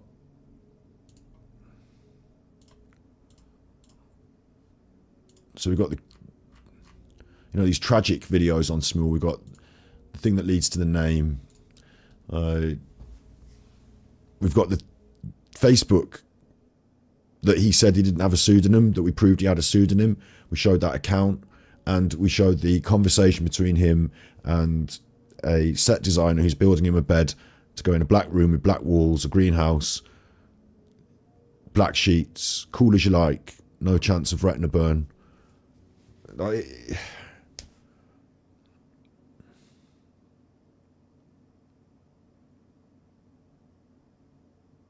Instantly got removed from his chat. Yeah, of course you did, yeah. Instantly got confused. He's furious. He is. He will be absolutely furious. This is cut to the core for Alan for a number of reasons. I've seen through him, like I told you I did. He thought I sees through me. He's got his wig on. He's having a piss and laugh about my content. He doesn't see the real... Thank God. You know, Alan felt protected when Wigman was having a pop at him for his content, because that's not Alan's worst... You know, like I just said earlier, like, now I feel like I don't really care about whether he, you know, stole my videos or not. Like, but now we're into this level... Yeah, of course he's going to be furious. The narcissist is not only being exposed, but he exposed himself. All of the evidence I have came from Alan. All of the clips, all of the video bits, all of the Facebook bits came from Alan. My other worry, I'll say this straight out on the internet, my other worry is if he's part of some bigger conspiracy, if there's more people involved, then they might be very angry at him, but also angry at me for exposing it. And they might be worried about their position in it. So what I would say to them is, do him, don't do me. leave me the fuck alone, because everything I know will be published in the event of my death. All of my hard drives will be published. All of the, you know, you're better off paying me off or going after Alan, because he's the one that's let you down. You know, if you've got a conspiracy behind the scenes and there's people involved, it's Alan that's letting you down. He's on the internet publishing all your details. So, he's not interested in his guest at all. No, he has no interest, because no one does, because his guest is talking shit. The camera team, they're having to kind of really run here to keep up. And Alan thought, this guy's got 50,000 views. I'll have some of that. And yeah, they are. Yeah. The other presenter, I can't think of his name. As a direct result of going over this old bollocks, and it's Sky News that he's showing on his stream again. You know, playing Sky News. that moment. If we just And what are we on today, Alan? Are we on Sky News is great because we're using them to cover the submarine, or are we on Sky News is bad because we're telling you that they're the mainstream media and you can't trust them? Like, what are we on today, Alan? here, because before we get to the upper field, it was around this time, roughly, Kissy, about kissy. 8:50, that Nicola was then I'll give you a kiss, you fucking dickhead. I'll give you a kiss. I'll give you a kiss. Kissy, kissy, kissy. spotted by another dog walker. But the dog I'm going to skip on so further down. because we've got a bit Yeah. behind. She but would have held the Still on phone this out path? of her. Yeah, she was just walking. Let's skip on. Alan, so where is the evidence? I know there's a Where's witness. the evidence, Alan? Who's evidence of that, though, Alan? Where is the evidence? In your pocket and listen. Where's the evidence of that, though, Alan? Where is the evidence? Yeah, good question there. I know there's a witness who's so important into this investigation. I wonder if in the inquest, if this has been written and it's been staged, then there's something significant about her holding the phone. All these key points, I think, are relevant to their you know, I have to a their. theory on that. I have a theory on that. I think it wasn't her. I think someone. Obviously, it's Emma, isn't it? Like, we're not going to get into the nitty gritty of this and, like, you know, holding the phone to cover the face. Wow, armchair detective. He solved the case. Wow, he said what Scott said a week or two after Scott said it. But that's by the by, isn't it? That's like a minor. Now I keep saying minor. You know, that's not really top of my list now, is it? You know, I don't really care so much about that now. Alan's been stealing my ideas. I've certainly not been stealing his. I'll tell you that. I've certainly not been stealing his. Tiptoe through the window, by the window. That's where I'll be. Come tiptoe through the tulips with me. Case these people. You've got Because maybe the see one boat. You see two coppers walking along, talking to each other. And when she's found, you've got three coppers having a laugh about it in the field. He's well eggy. yeah, it makes you. I don't believe hardly anything, to be honest. No, it seems to be information sort of handed down, passed down information that's got mixed on the way down. There's been no proper, you know, there's been this written down, and then it's like, oh well, this has been written down, and then it's sort of that's just a mistake, isn't it? A general mistake of the dog, the boy and girl. You know, Willow being a boy and girl. So it just goes to show. Like Bowling was brought in like a pot. Right, you're going to be the centre of attention, Bowling. You say we're searching. It's like it was set up. You know, I didn't see anybody else searching. There's that idea of the setup again, which Alan brought up. With Peter Falding. Because he did a setup yesterday, didn't he? He did that setup on Facebook. It was all over that, wasn't he? When you listen to his first interview, he says it was by public demand that we're getting in touch with his office and asking him to get involved. And I wonder if he's in Malta, you know. I wonder if he's gone to Malta early. apparently, he said he got in touch with Nicola's dad, and Nicola's dad said, well, I'll have to go and speak to the police. Well, I'll be like, I'm sorry, just get yourself up here and, you know, what... Do we have to sit through his bollocks all evening? Do I have to sit through this bullshit all evening now? The voice speaking to Alan is a fucking nutter called Underground Citizen, whose videos include London bombings 7/7 PSYOP, Nicola Bulley phone evidence PSYOP. Alan's talking to a PSYOPer. Video. It was Her just pace simply... would have been slower here because she was listening to what was being said. Yeah. Yeah, well, we don't know that, Kate, do we? We don't know if... should be slower. I feel now that I'm rolling around in the gutter. I feel now that I'm, with the shit people, doing the worst stuff. His content on Nicola Bully, it's the worst now. It's taken a new step down, hasn't it? It's really bad. And his character and who he is behind the scenes fucking disgusts me. I want nothing to do with the man. We'll still rip the piss out of him from time to time, I think. We'll still get episodes out of him and rip the piss out of him. And I'm going to follow up with all the stuff I know about his character now, and create those videos that prove the evidence. I'm going to continue with my investigation behind the scenes.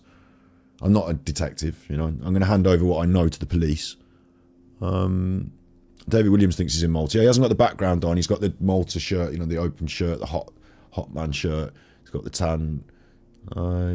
He might have tried to jump to Malta thinking he's clever because Scotty Hottie didn't spot him going to Malta.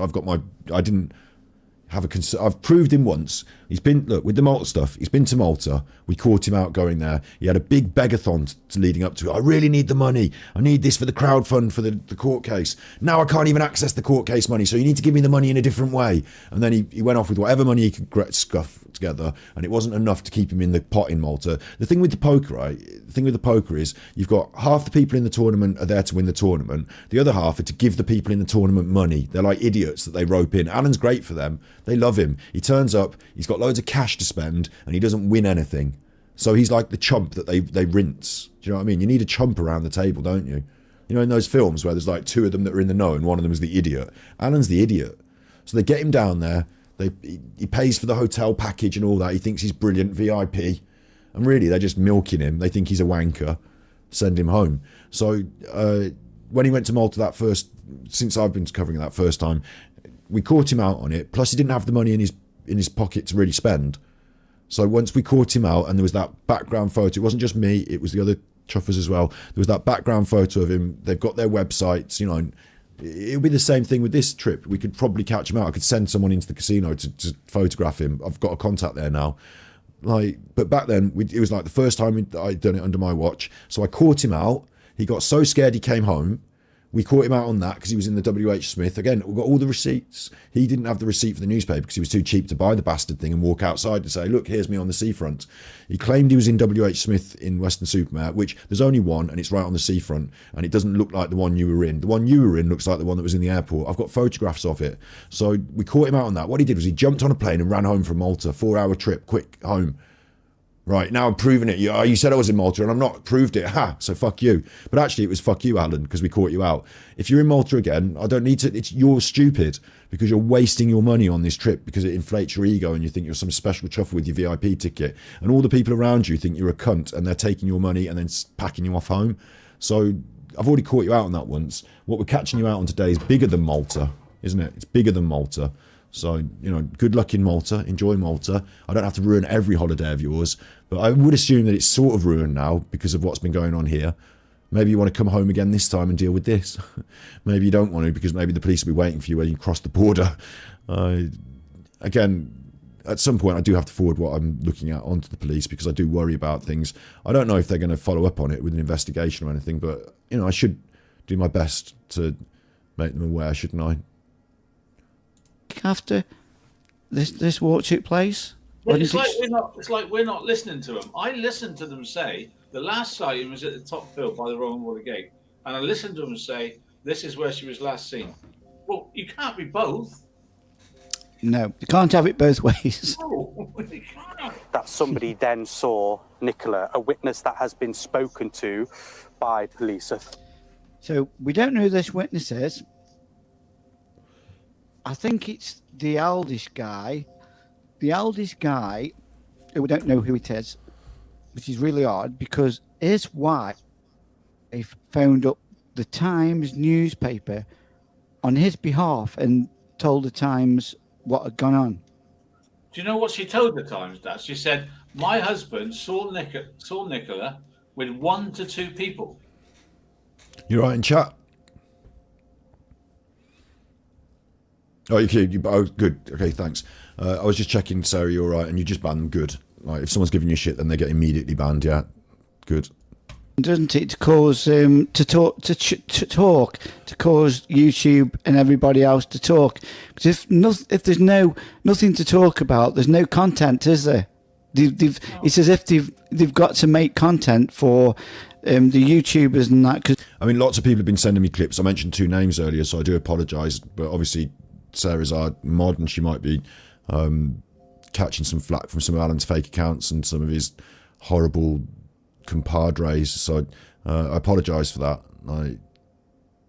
Obviously, anyone who would attack Sarah in chat is a proper chuffer, aren't they? Because this is the nature of the beast that we're talking about, isn't it? Someone who would rather bully vulnerable people. I mean, that's Alan's modus operandi, isn't it? Like, you know, he calls himself all-in Vin at the poker table. The tactic of the bully, to put all in, to put pressure on you. We talk about him in the narcissism. We did a whole episode on it yesterday. It's just, you know, it's just who he is. I don't know. No wonder he's left talking to this fucking weirdo on the internet, scraping the barrel the day before the Nicola Bulley inquest. 3 weeks ago, let's put this in perspective. 3 weeks ago, Hi, 9:10 in the morning, somebody saw Nicola walking with her. You're right there. 3 weeks ago. You're right, Alan. Here. You got your By glasses. this bloody brick shithouse here. She was there, right? It's getting eggy, isn't it? Brick shit house. Apparently. Again. And it won't be said at the inquest. It'll be she was last seen 9:10 in the top field, and the phone made its way to the bench. I tell you what, the worry I have now, I suppose, is about my own personal safety, is that Alan might try and hire someone to hurt me in some way behind the scenes just to get at me. You know, if that happens, you know, if I disappear, then you obviously know which wheels to put into motion. It could be Prince Andrew, because I've offended him when we did the Thus episode. Yeah, I bang on about Epstein sometimes. It could be Philip Schofield now wants me dead because I called him a nonce, didn't I? Because I got all that evidence from his I got all that evidence from the things he said on those interviews.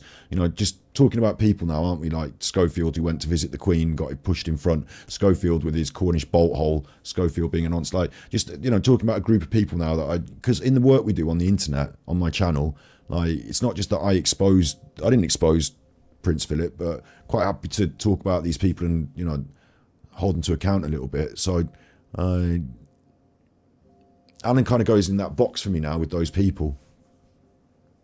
I think, in a way. Before he was in the lolcow box. I had a friend who was going to make a documentary about Alan, like an internet one, you know, Angry Alan, the internet arsehole, lolcow, all these laughs.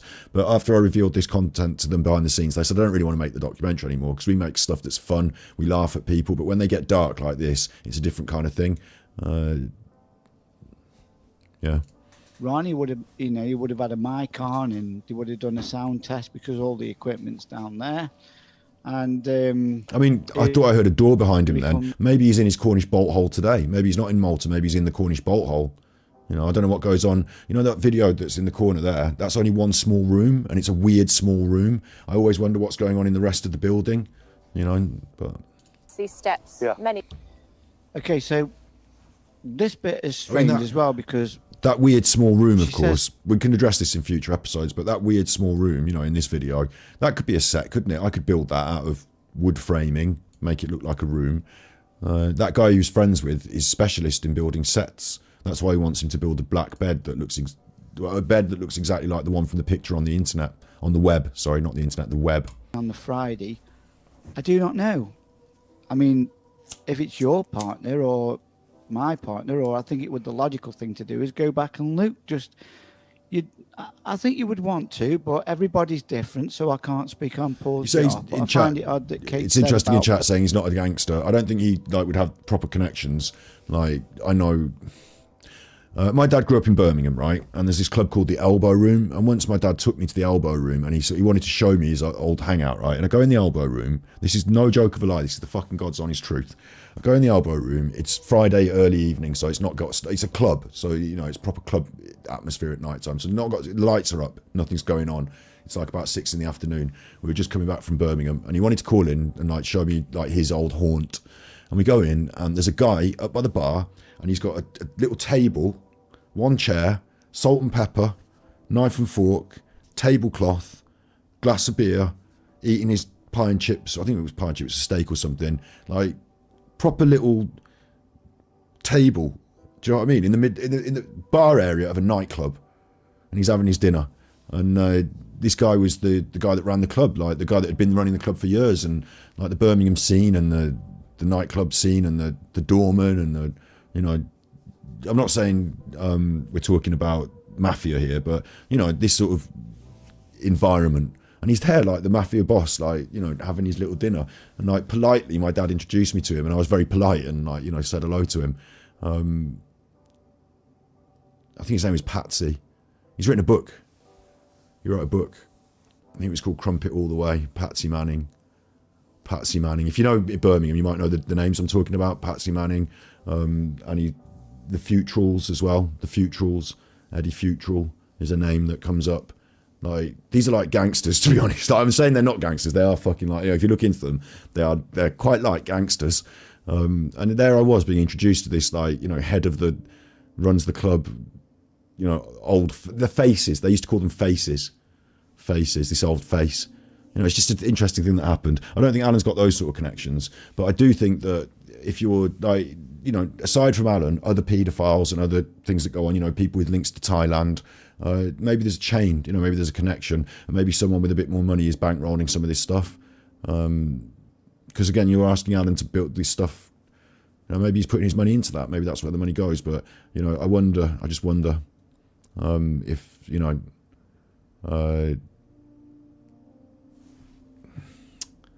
I just wonder if there's more than one person involved in this process in some way, in whatever process it is.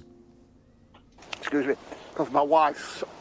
I don't want to get, you know, I'm quite direct about who I'm dealing with on the internet, who's been dealing with me, who's caused me to do this. It's Alan. Alan had a pop at me. Alan's had a go at me. Alan stole my content. You know, Alan's come onto my patch and pissed on my garden, and now I've gone over to his, and I've lifted up the plant pot, and fucking hell, now we're here. So it's all on Alan, this is. It's all on Alan. He could log the time or something like that. So whatever phone call was made... He does have a lot watching, you know. He does have a lot watching. That's where they got that won't last forever, the number of people watching him. It's the day before the Nicola Bulley inquest, and he's turned to PSYOPs. So he's going to have a few people watching him, but it doesn't mean a lot in the big picture. You know, it could be 500 people he's bought off the internet. If you want, I can go and buy 1,000 watchers now, and we can just double our count. Like, it's achievable just with a credit card. Somewhere between that and lots of people watching him because he's decided to go PSYOPs nutter. You know, maybe he's got a few people watching him. So what? He's broadcasting a load of bollocks. So in the long term, you know, what we've done over the last couple of days, bear this in mind, right?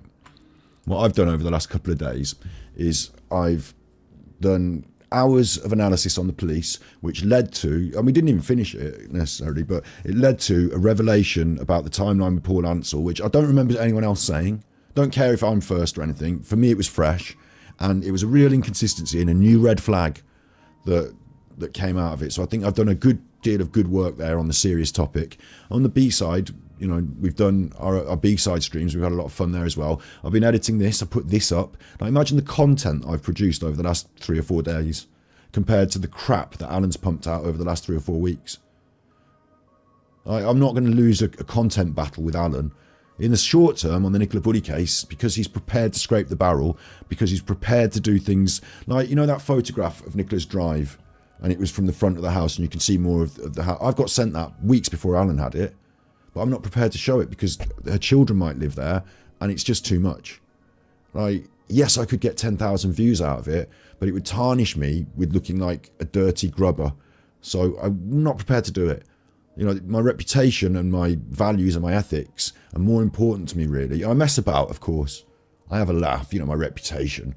But, you know, seriously, I don't want to go to the inquest because I don't think it's my place. There are lines drawn. In the long run, that's going to be okay for me because I don't need to grift off the death of Nicola Bulley. I've got more to my capability. I'm a media producer who's done 3 documentaries, one of which has been on Netflix. I was lucky in that process. Me and Matt were the 2 people that were on all of that shoot. There were a couple more people that got involved and helped as well that were big on the scene, like Jason, the editor, Tom, Rob was big involved as well. But me and Matt were like the core 2. Matt was the main one. It was his film. He was the director. I was associate producer. I did camera. It went on Netflix. You know, I'm not here to fuck about on the internet for the whole of my life. I'm here building up on streams so that we can take the next step and start creating more content with cameras again. And on top of that, another step after that as well. You know, I've got plans and goals, and it's going really well. We're growing. I'm lucky that the Nicola Buddy thing drew more attention to my channel, and the stuff that I'm doing with the body language is going to be timeless. So, you know, I don't rely on Nicola Bully for the next 10 years, 5 years. I'm not doing the Watts case over and over again. I've got things to say about other stuff. I've got journalism to conduct and, you know, content to make, and, you know, we've got a future, a bright one. Alan is sinking, and everything I find out about him is another lead weight around his ankles as he drifts. It's a bad analogy.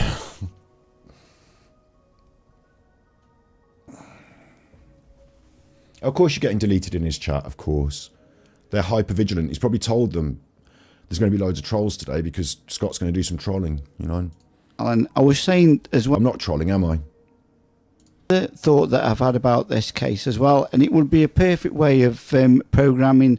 I know this is completely... Ultimately as well, right? I don't really care. Like, I care for about 3 things. I don't know, I'm just talking now, I'm very tired. But I care that children don't get hurt in the future.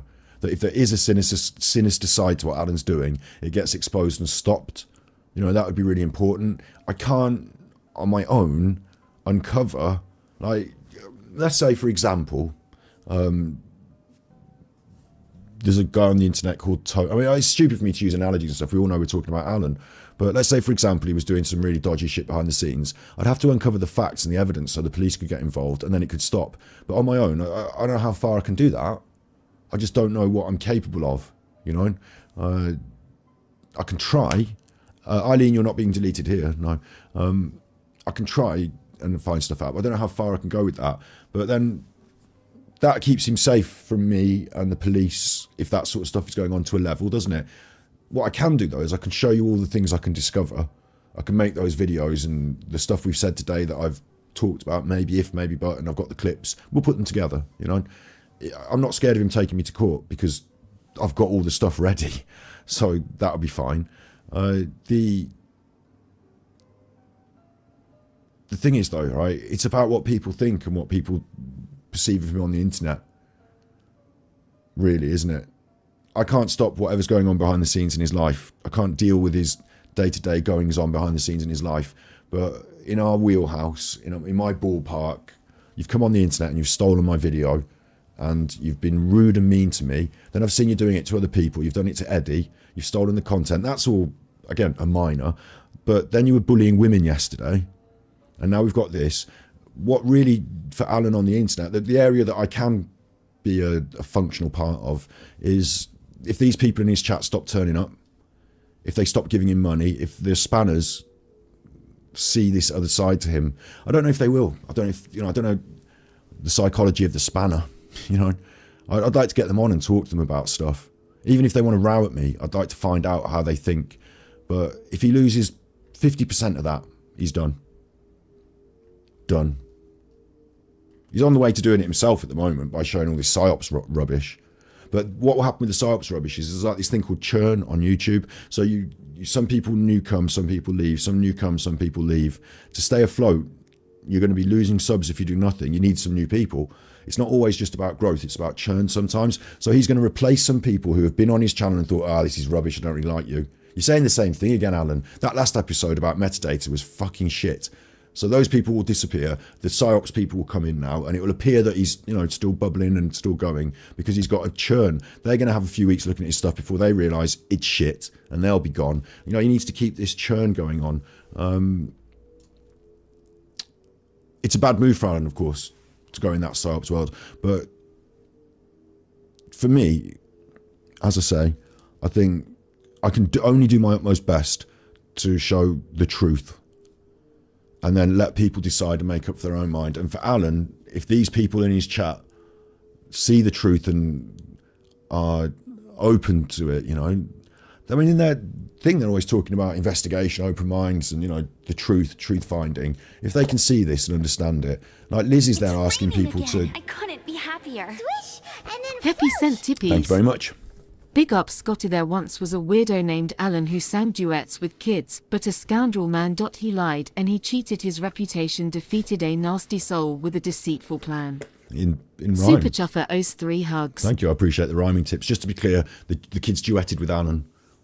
He set up the system so they could duet with him, just to be clear. And did a song that attracted kids. I'm not saying he knew it would attract kids, I'm saying the song attracted the kids.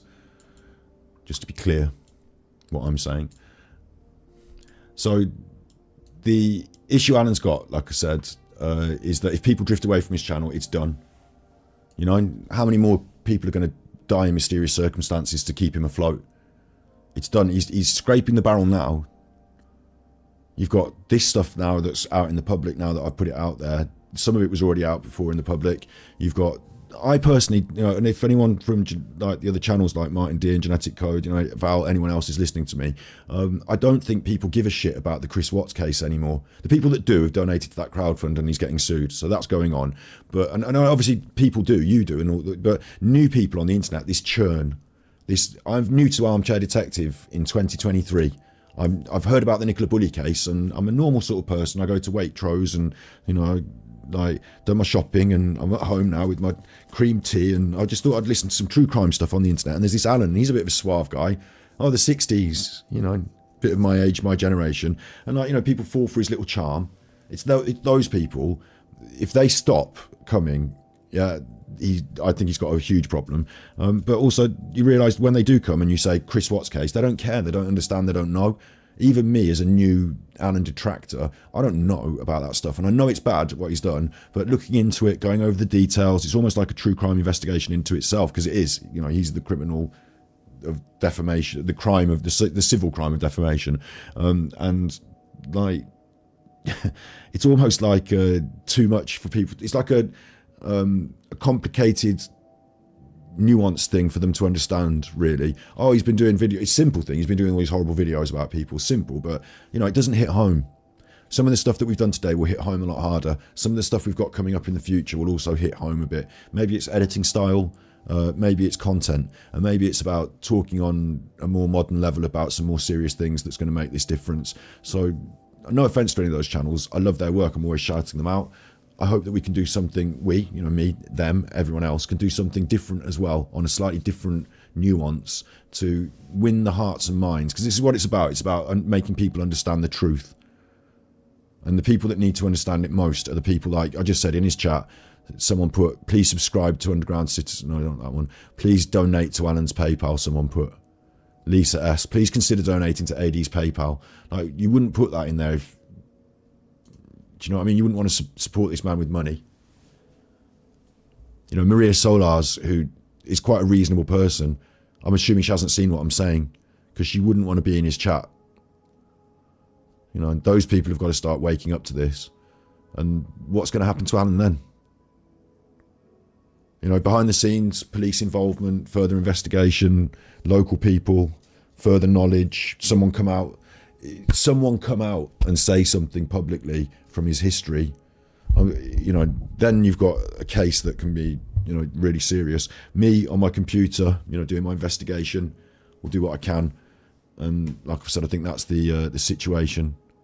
Look at the chat. What, my chat or his chat? My chat or his chat? AD mods are here. Oh, good, good. I'm glad you're here, AD mods. Did you see the video earlier? Have you seen this? I'll just play it again for us now.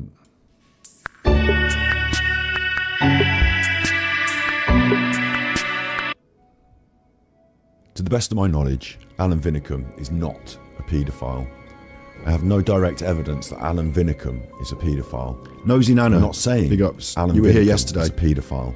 You'll come on. To the best of my knowledge. Brilliant. I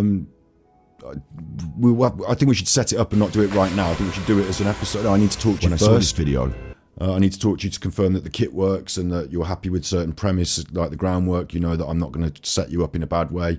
I need you to, yeah, you know, we need to do a pre-interview sort of thing so that we know the lay of the land and that you feel comfortable and that you know that I'm not going to set you up and that we know the thing works. So yes, absolutely, we want to do that. I'll put my email address in the thing. Let's get on the email and let's talk. I'll play this video, of course. My stomach dropped. Once I was 7 years old. Yeah, a long time ago. What you're watching is a duet between Alan Winnecombe and Jill. This is what she said. Alan's at home during lockdown, and so is Jill. Such a big, big world. We thought we were bigger than the world, right? Big world, we thought we were bigger. This isn't the only video of Alan Winnecombe with a child.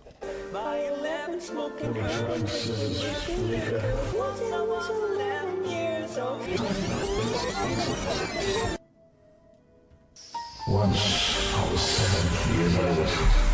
When I saw this video, my stomach dropped. What you're watching is a duet between Alan Winnecombe and Tilly. Alan's at home during lockdown, and so is Tilly. Such a big, big world. This isn't the only video of Alan Winnecombe with a child. This is not an editing trick. These videos are very real and all publicly available through Smule. Smule is a karaoke app. When I saw those videos, my stomach dropped. This looks very bad for Alan Winnecombe. To the best of my knowledge, Alan Winnecombe is not a paedophile. Paedophiles use websites, children's websites like Club Penguin, to groom children. They often set up fake accounts using material that children would find attractive. I don't know if the mods from Alan's chat who are now popping in have seen this yet, so I'm just playing it again, so hopefully they're here and watching it and taking it in. Nuggets on Facebook, cartoon characters on TikTok, a song that kids enjoy on Smule. I have no direct evidence that Alan Winnecombe is a paedophile. I'm not saying Alan Winnecombe is a paedophile. To the best of my knowledge, Alan Winnecombe is not a paedophile. Social media safety expert Dr. Maureen Griffin said, musically took off by storm here a year ago at primary school level. It was a place where children could lip sync to their favourite songs. On Smule, there are several accounts duetting with children from Asia. I don't know what I told you. I found some other people who, like, I could say that this, you know, Alan might want to worry about taking me to court. This chuffer might want to worry about it. I don't know who he is, but this guy's got a fucking awful looking account. Some of them he pretends to be a puppet. Like, he's not doing a video of himself in his own face. He's pretending to be a puppet. Annie's song, like, lots of these like songs are from musicals and stuff. And he's got a lot of videos of kids in Asia. So he was another, like, I did link. I went, okay, this kid's done a video with Alan. Who else has done a video with this kid? And I found other people like this. So effective is, but I know for damn sure that if it was my account, I'd have deleted or blocked access to children for fear this could make me look in some way like I was auditioning children. To be clear, the user does not solicit the duet. Anyone can choose to duet with you. These apps allow children to duet with adults. Maybe they should have a system to separate the minors from the adults. Maybe apps like Smule need to do more to protect people like Alan Winnecombe. The app is making Alan Winnecombe look bad. Alan Winnecombe is not a paedophile. To the best of my knowledge, Alan Winnecombe is not a paedophile. I have no direct evidence that Alan Winnecombe is a paedophile. This looks very bad for Alan Winnecombe. It's not just that. I'm worried for Alan Winnecombe. Worried because Alan Winnecombe has links to Thailand. He's holidayed there. It looks like he had a lot of fun. It's not just that. I'm worried because more recently, Alan Winnecombe has been using the services of a set designer to build him some furniture. A black bed, just like one from a picture on the internet. Whoa. Giving you too much information. But thankfully, it's all recorded, Alan. Yeah, on the Smule app, the blue numbers indicate how many people have performed a duet that's still live and available on the system. Not how many friends they have now. Bed from the web pic and what turned up at yours is for me an exact copy. You couldn't split the two, not even if they were side by side. Honest. Bargain of the century. There's another question, you know, it come up in chat there. Someone said, Gaza said, whoever owns these apps should be banned. Like, the people who run the companies, they've got a lot of, like, I said it in here because I'm being very careful, of course. I said that they've got an obligation to people like Alan to protect Alan, haven't they, against these children coming on their site and doing duets with them because it makes Alan look really bad. Another way to phrase that would be that they've got a duty of care to children to protect them from paedophiles. But I couldn't say that in this video, and I'm not saying it now because it would be like defamation against Alan. It would make it sound like I'm saying Alan's a paedophile.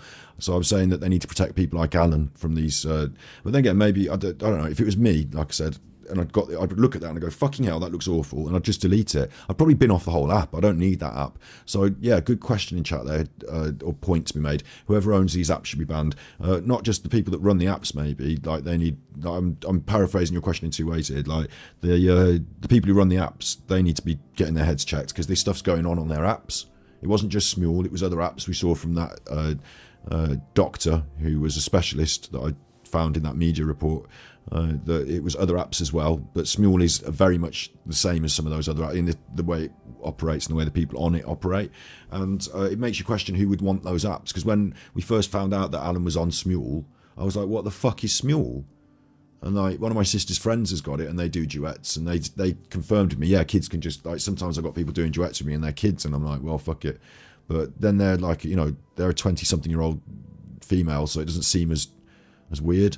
But the fact it's about who's using it in what context, doesn't it?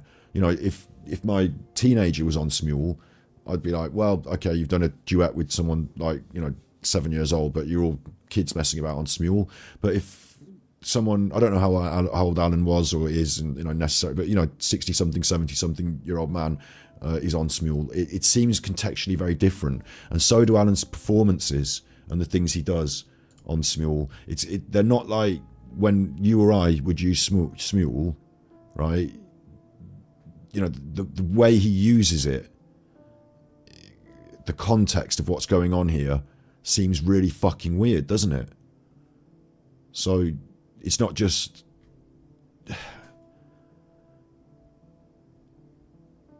yeah, it's the way he's using it, and it's the person who's using it and their choices. You know, it's Alan. That's what I'm saying, isn't it? It's Alan that's not right here. That seems weird here. I'm not weird for saying that. Tiptoe through the window, by the window. That's where I'll be. Come tiptoe through the tulips with me. Meow sent Thank you, Meow. Super Chuffer owes 5 hugs. Thank you, Meow. So yeah, let's just get back to finishing off this bit of video. For anyone that was from Alan's, who wouldn't want a black floor, black brick wall, encased in a greenhouse, and throw in black sheets, cool as you like. No chance of dehydration or retina burn. Retweets. The bed from the web pic and what turned up at yours is for me an exact copy. You couldn't split the two, not even if they were side by side. Honest bargain of the century. Who wouldn't want a black floor, black brick wall encased in a greenhouse, and throw in black sheets, cool as you like. No chance of dehydration or retina burn. So I didn't like that either. You know, when you start putting these things together, and the fact that he immediately deleted, like, you remember that live? He went weird about it at the end. You just saw him there being weird about it. That was like, from the moment it came up, I put this picture up now to keep it there, but I've left him being weird, staring into the camera, aware of people looking at him. What he did was, he immediately ended the live within 5 minutes. Then he went onto his YouTube account and went into the YouTube editor and edited off the last part of the live, cut it off so that this would never be seen. That was his choices. What you think of this message and what it means, I would encourage the armchair detective in you to, because I have to infer from some of these things that what it means is someone sent him a bed and it's an exact copy of one off the internet. The person that sent it him is someone who constructs set design, you know, sets, like film sets. They've sent him a bed. It's turned up at Alan's. It says what turned up at yours, so it's turned up at Alan's. He's never mentioned buying an expensive bed. He's never mentioned having a bespoke bed made, has he? So it's strange. And maybe Alan sent him a message saying this bed isn't right. It doesn't look like the one on the picture. Because this guy's saying, no, you couldn't split them. They're exactly the same as the picture, and it's a bargain. An exact copy. The bed from the web pic. What web pic? What's a web pic? Why does it have to be a web pic? It's a bit weird language as well. Who wouldn't want a black floor, black brick wall encased in a greenhouse, throwing black sheets, cool as you like, no chance of dehydration, retina burn. What are you doing in that room, the black room? I'm asking honest questions now. What is Alan doing in the black floor, black brick wall room with black sheets? Who constructs a room that's all black? Like, who does that? Isn't it strange? And I'm not going to go through and get the clips. I mean, I've got the clips already, but I'm not going to go through and show you them now. But you notice he wears all black. Sometimes I say, why is he wearing this strange all black costume? Sometimes he's like the man in black sometimes, isn't he? So we don't get to see inside Alan's, you know, you've seen him at the park. You've seen him in his bolt hole. You've seen him with his green screen. I'd like to see inside that black room, please, Alan.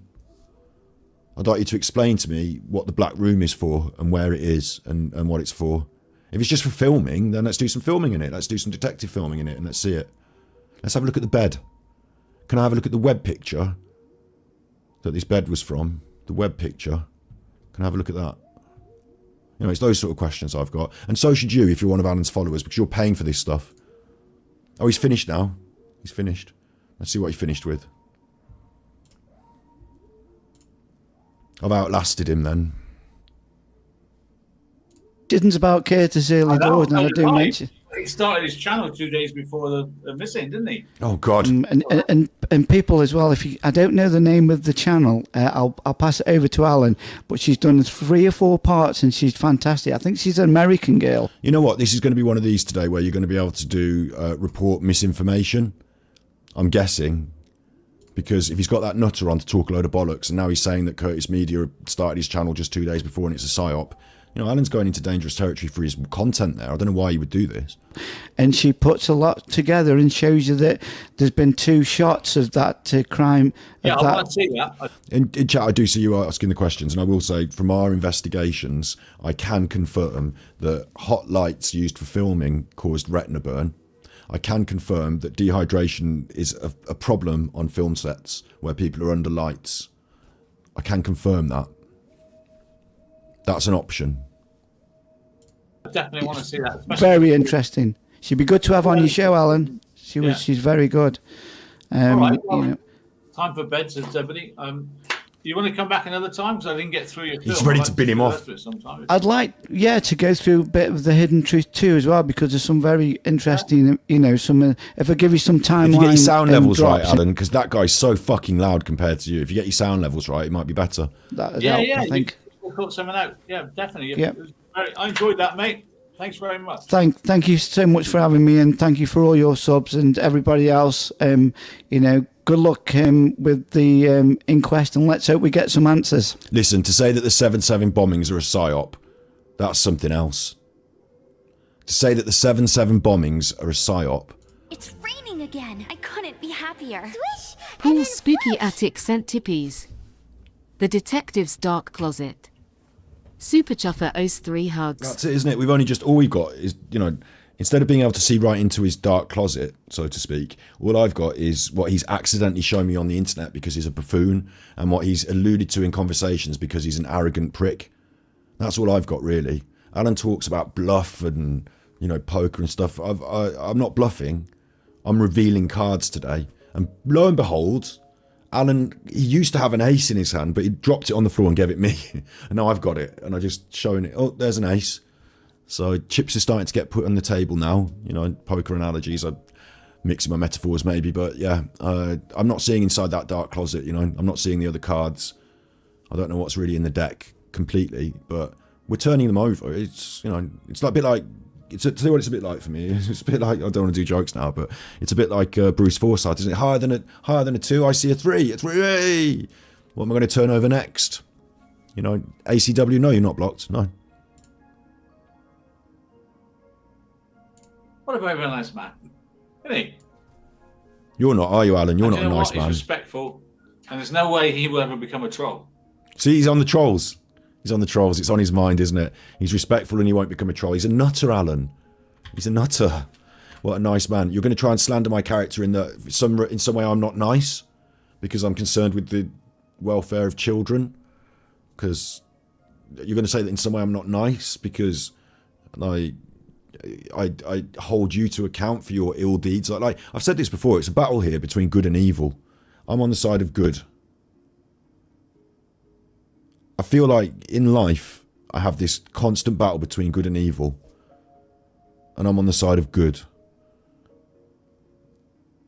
I don't like it if someone's going to allude to the idea that I'm like, that guy's nice, the psyops guy with the 7/7 bombings thing is nice, and I'm some like the illusion, like, you know, I'm not going to be a troll. Unlike the trolls, I'm not nice then, yeah, I'm not nice.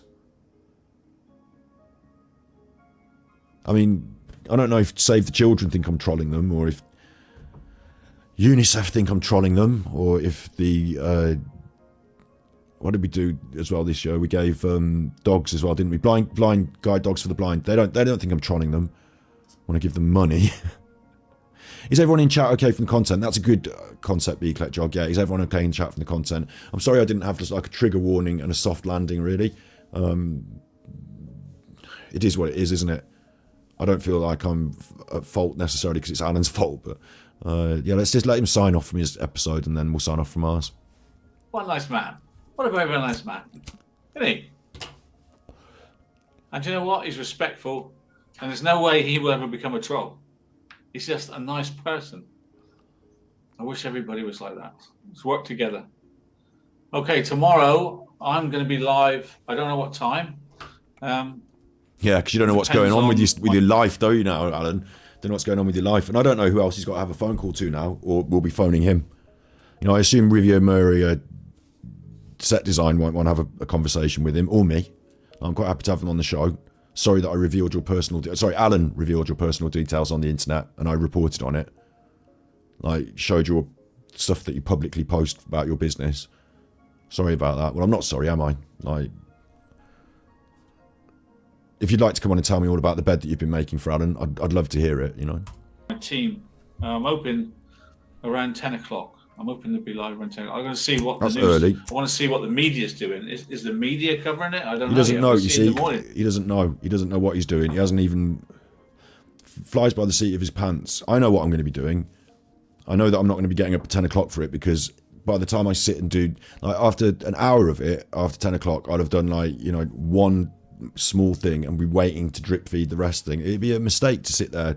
Like, if you want to watch the BBC News and see the ticket thing come through, like, it's a mistake to sit there at 10 o'clock, so I'm not going to be doing that. I'll be on a bit later in the afternoon, using my energy in correct ways. Big day tomorrow. And you saw what we said about the witnesses. I want those witnesses named. I want to follow it around. I've got to get to bed. Be up early in the morning. Thank you very much, guys. Appreciate your help. Everyone, I hope you enjoyed the show. And watch out for tomorrow, early morning on the Red Channel. I'll be live as soon as anything happens. I'll be live on the Red Channel. I do wonder, you know, he says he's got to get to bed. I wonder if he's off to do something else, if he had something else planned. You know, the Ninicabully inquest is a big weekend for him. Glastonbury's on, the sun is out, whether he's gone to Malta or not, you know, whether he's going to go and have a drink and a bit of a party, you know, spend some of the Nicola Bully winnings, so to speak. I'm sure he would have been given some support behind the scenes in his PayPal from some of those spanners.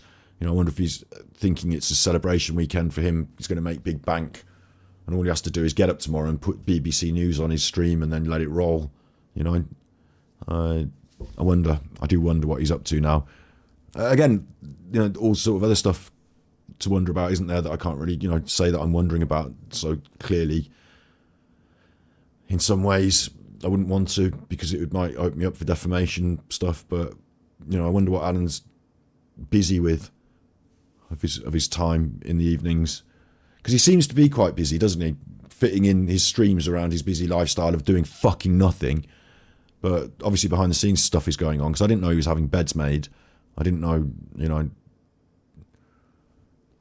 if he's down in Cornwall, he could be going to the clubhouse at the caravan site. You know, he could be doing anything, couldn't he? I don't know what they do in these. There was a picture of where he's doing some painting. There was like several little. They look like little cottagey bits, didn't they? Like 3 or 4 little cottages. I don't know what goes on in these places, so I don't know what he's up to and who goes there. Okay, so it's important you sign up to the Red Channel.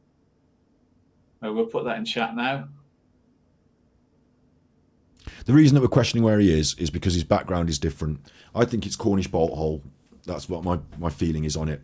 I think he's decided to go to a different location.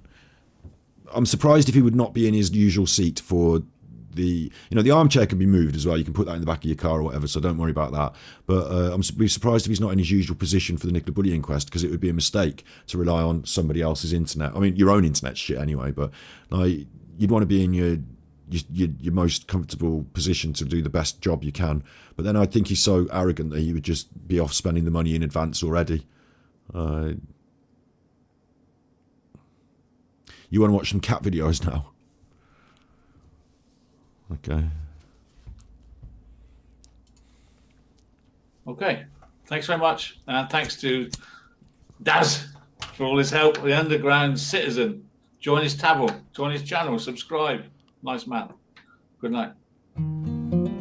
Awful. Worst ever. PSYOP episode. Shirt undone like Barry Manilow. Sorry to use Rachel's reference, you know. Shirt undone. He's obviously just put that clean white shirt on 2 minutes before he went live. He's obviously not wearing a shirt before that. Before he put his shirt on, he wasn't wearing one. You know, I can imagine him in the hot weather, walking around his house in his underwear. In Malta, it's an hour later, says David. Now maybe, do you know what? I don't care enough about whether he's in Malta or not at this point. We've already done him on the Malta stuff. If he wants to go, I said it earlier, if he wants to go to Malta and piss away the subs money on Malta poker, like, you know, you better get his jollies in quick because it's the last few he's going to have. What time am I on tomorrow? I'll just come on when I feel like it, probably in the afternoon sometime. I don't think the Nicola Bulley inquest will require... Like, there will be minute-by-minute reporting from certain agencies. You will see it in the news, right? And it won't be that every minute there's a new hidden piece of information. We'll look at some cat videos in just a minute and we'll decompress, but I'll take this point and then I'll talk about it. It won't be that in the first 8 hours you're going to, like... They're not going to be like, oh, we've suddenly discovered that Nicola wasn't... or this happened, or... What they're going to do is they're going to talk about her life and her character, and like they might even go into her school life, you know, and stuff like that. There'll be a discussion about her life in the first day, and things will come through on the ticker media, but they won't be big revelations that require immediate reaction. In fact, the best approach would be, from my perspective, I think, is to be respectful and thoughtful over it. Like, it's an opportunity more than ever to remember that she was a real person who really lived and people really grieve her, and, you know, in memorial of her. And then the second day will get a bit more dark because they will actually talk about the aspects of her death.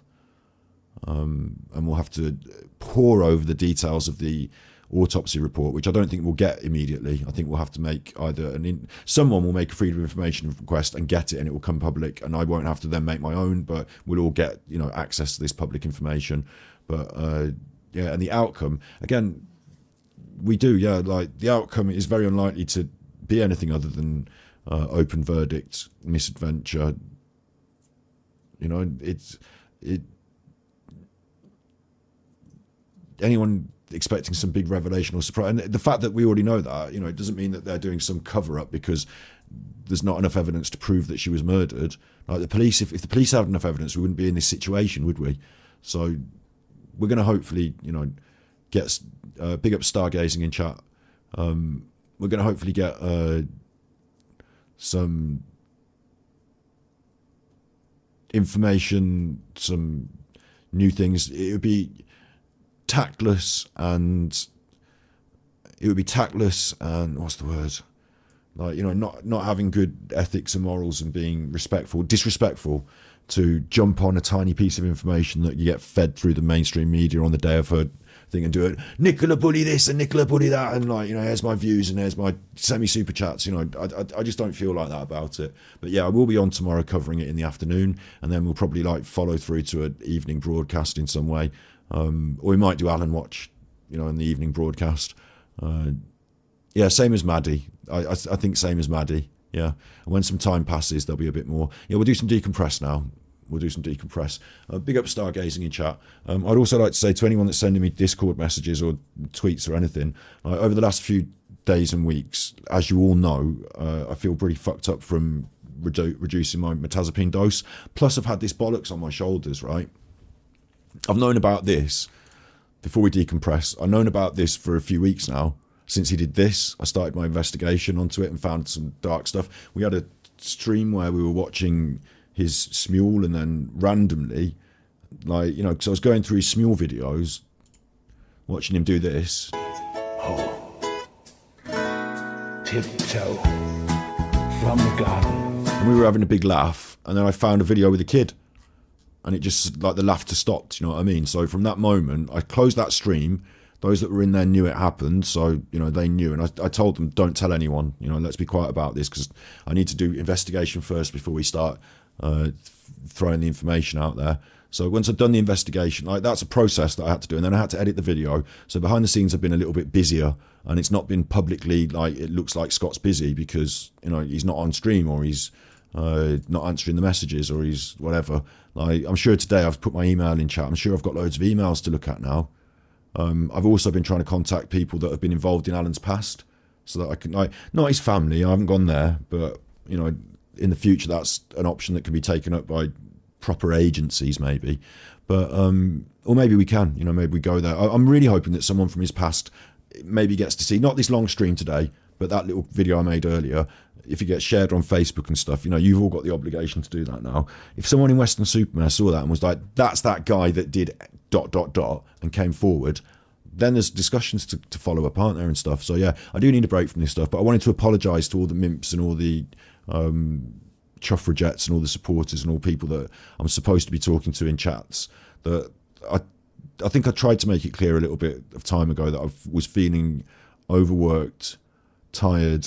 Like, at the same time, I have to present all my streams and come up with all my stream stuff and do all my streams and edit stuff and, you know, walk the dogs and eat my food and not take my antidepressant medication and still try and go to bed. And, like, it's been tiresome and stressful, the hottest time of the year. So I'm apologising to people for not being communicative, because I don't always feel communicative. So there you go. You've heard that now. Scotty did an apology. Don't expect to hear that all the time. Certainly don't expect to hear it about Alan. If he sends me a cease and desist, I'm going to tear it up on screen. If he wants to go to court, I'm going to enjoy that. I'm going to relish it. I'm going to relish it. And if he doesn't want to deal with this, we will continue to provide supporting ever. Like, the one video I've done says very clearly my thoughts and feelings on it. It says very clearly Alan Vinicum is not a nonce. It's not some clever contrived language thing. Oh, he said he's not, but he may be saying he is, so can you still do him on it? No, you can't. Because I've said very clearly that I don't think Alan's a paedophile. I don't think he's a nonce, but this looks bad for Alan for these different reasons. And then in this stream, I've uncovered all sorts of ideas that have been talked about in chat. I've given ideas a space to be talked about, with the caveat that I don't think he's a paedophile, and that I have no direct evidence of him being a paedophile, and that, you know, it could be that, like I said, he's got just a creepy sex dungeon and he's doing it with over 18s. You know, I'd like some answers from Alan. I'd like to clear this stuff up, but this stream, again, is not defamation. It's ideas, and we've been sharing and talking about ideas. So I'm not worried about the court side of things and stuff like that. I'm not worried about the Malicious Communications Act and bullying Alan on stream. Oh, he's one of my trolls and he said this. Look, we're on the internet, you make videos and we critique your videos.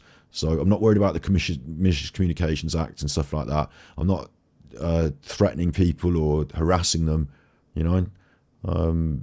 If anything, if Alan wants to take it to a police level, they're going to want to see all the other stuff I've got that I can't publish on the internet, that they're going to want to see.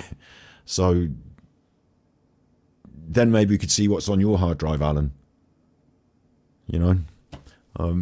So I'm not worried about all that, maybe, you know. I'm interested to see what he does about this and where he goes. And I'm really hopeful this message can get through to those people that need to hear it the most. Anyone from his past that's got anything to say that needs to come forward. Any of his previous trolls that now think differently about him and want to revise and look through what he's been saying and doing and say, oh, I remember when he said this about so-and-so. Or I remember now when you say it, I remember when he was doing this. You know, that sort of stuff needs to come to the surface again. And his spanners and people that consider watching him in the future, you know, anyone that considers watching him in the future. I'm first.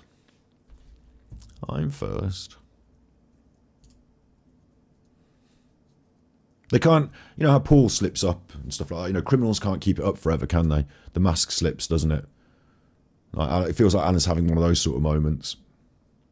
Your intuition is he'll completely ignore it. He will try to, yeah. He won't want to give it credence because he'll feel that if he says anything about it, it will alert his spanners to it happening. He's the most, at the moment, he's got that manipulation over them. Don't even watch the trolls. Don't even watch them. If I catch you watching them, then obviously you're a bad chuffer because you're watching troll content. You know, don't even watch them. He's got that manipulation over them. But word will get round. You know, ideas will seep through, and they'll be interested. We'll see. Long term, of course, it's not going upwards for Alan. Things aren't going well for Alan. You know, things aren't taking an upward turn. Whether I bury him through this or not is up to the people. It's not up to me. I've done my little bit, is all. And thanks to all the other people that helped me do it as well. And we're going to continue in that vein. There's going to be more, but it won't happen overnight. Do you want to know what I wanted to look at? I can't because it'll be copyright, but I wanted to show you fucking Glastonbury. Have you seen the shambles of Glastonbury this year? Rick Astley wore a hat. I need to get into my damn Twitter. Rick Astley wore a hat. We'll do it another episode. It doesn't fit here. We'll decompress in a different way. But Rick Astley, I did a tweet of it and it was funny. Rick Astley wore a hat. Oh, look. Big ups. Big ups, Val, yeah. Credit to Battery Exhausted. I mean, I'm surprised. I told you could do it. I've told anyone can take that video and upload it anywhere. Yeah, you know, I'm not going to be angry about trying to share this evidence that I believe I've uncovered. I'm surprised. I'm happy that you're confident in me that you've uploaded it like that. A bit surprised that what I would have thought you would have done is talked about it.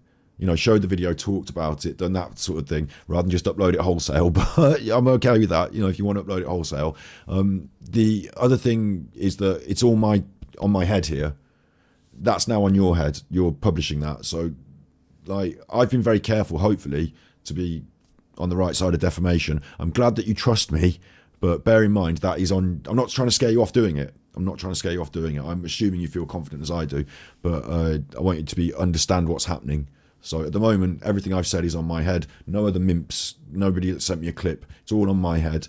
But if other people do upload it like that, it becomes part of their publishing on their side. I'm happy for them to do it. I'm glad they're supportive because I'm supportive of them.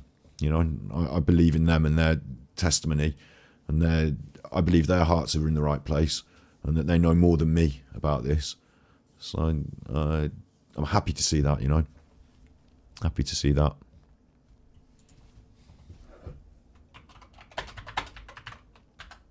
I've got loads of stuff on the watch later list, but let's have a shoe and tree. I love shoe and tree.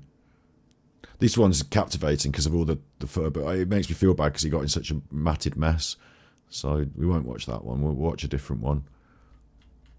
Shoe and tree are dog groomers on the internet, and if I react to it, it's fine. React content, and they do these videos about the doggies, and these are my all-time favourite feel-good videos in some ways. So let's have a go of one of these. At the moment, I'm really pleased with the quality of G Idol and their new song Queen Card, but the more I've been listening to it, it's K-pop music. The more I've been listening to it, I think it's chauvinistic bollocks that encourages the youth to over-sexualise themselves. I don't know where I sit. It's like a really fun pop song, but at the same time, it's chauvinistic bollocks that makes the youth. So I don't know where I sit, but this is a dog having his hair cut.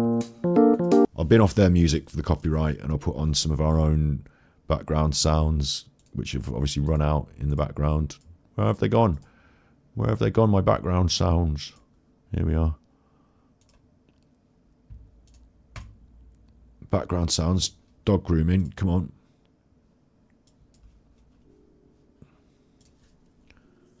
Actually, I know what I want to hear. I want to hear this background sounds.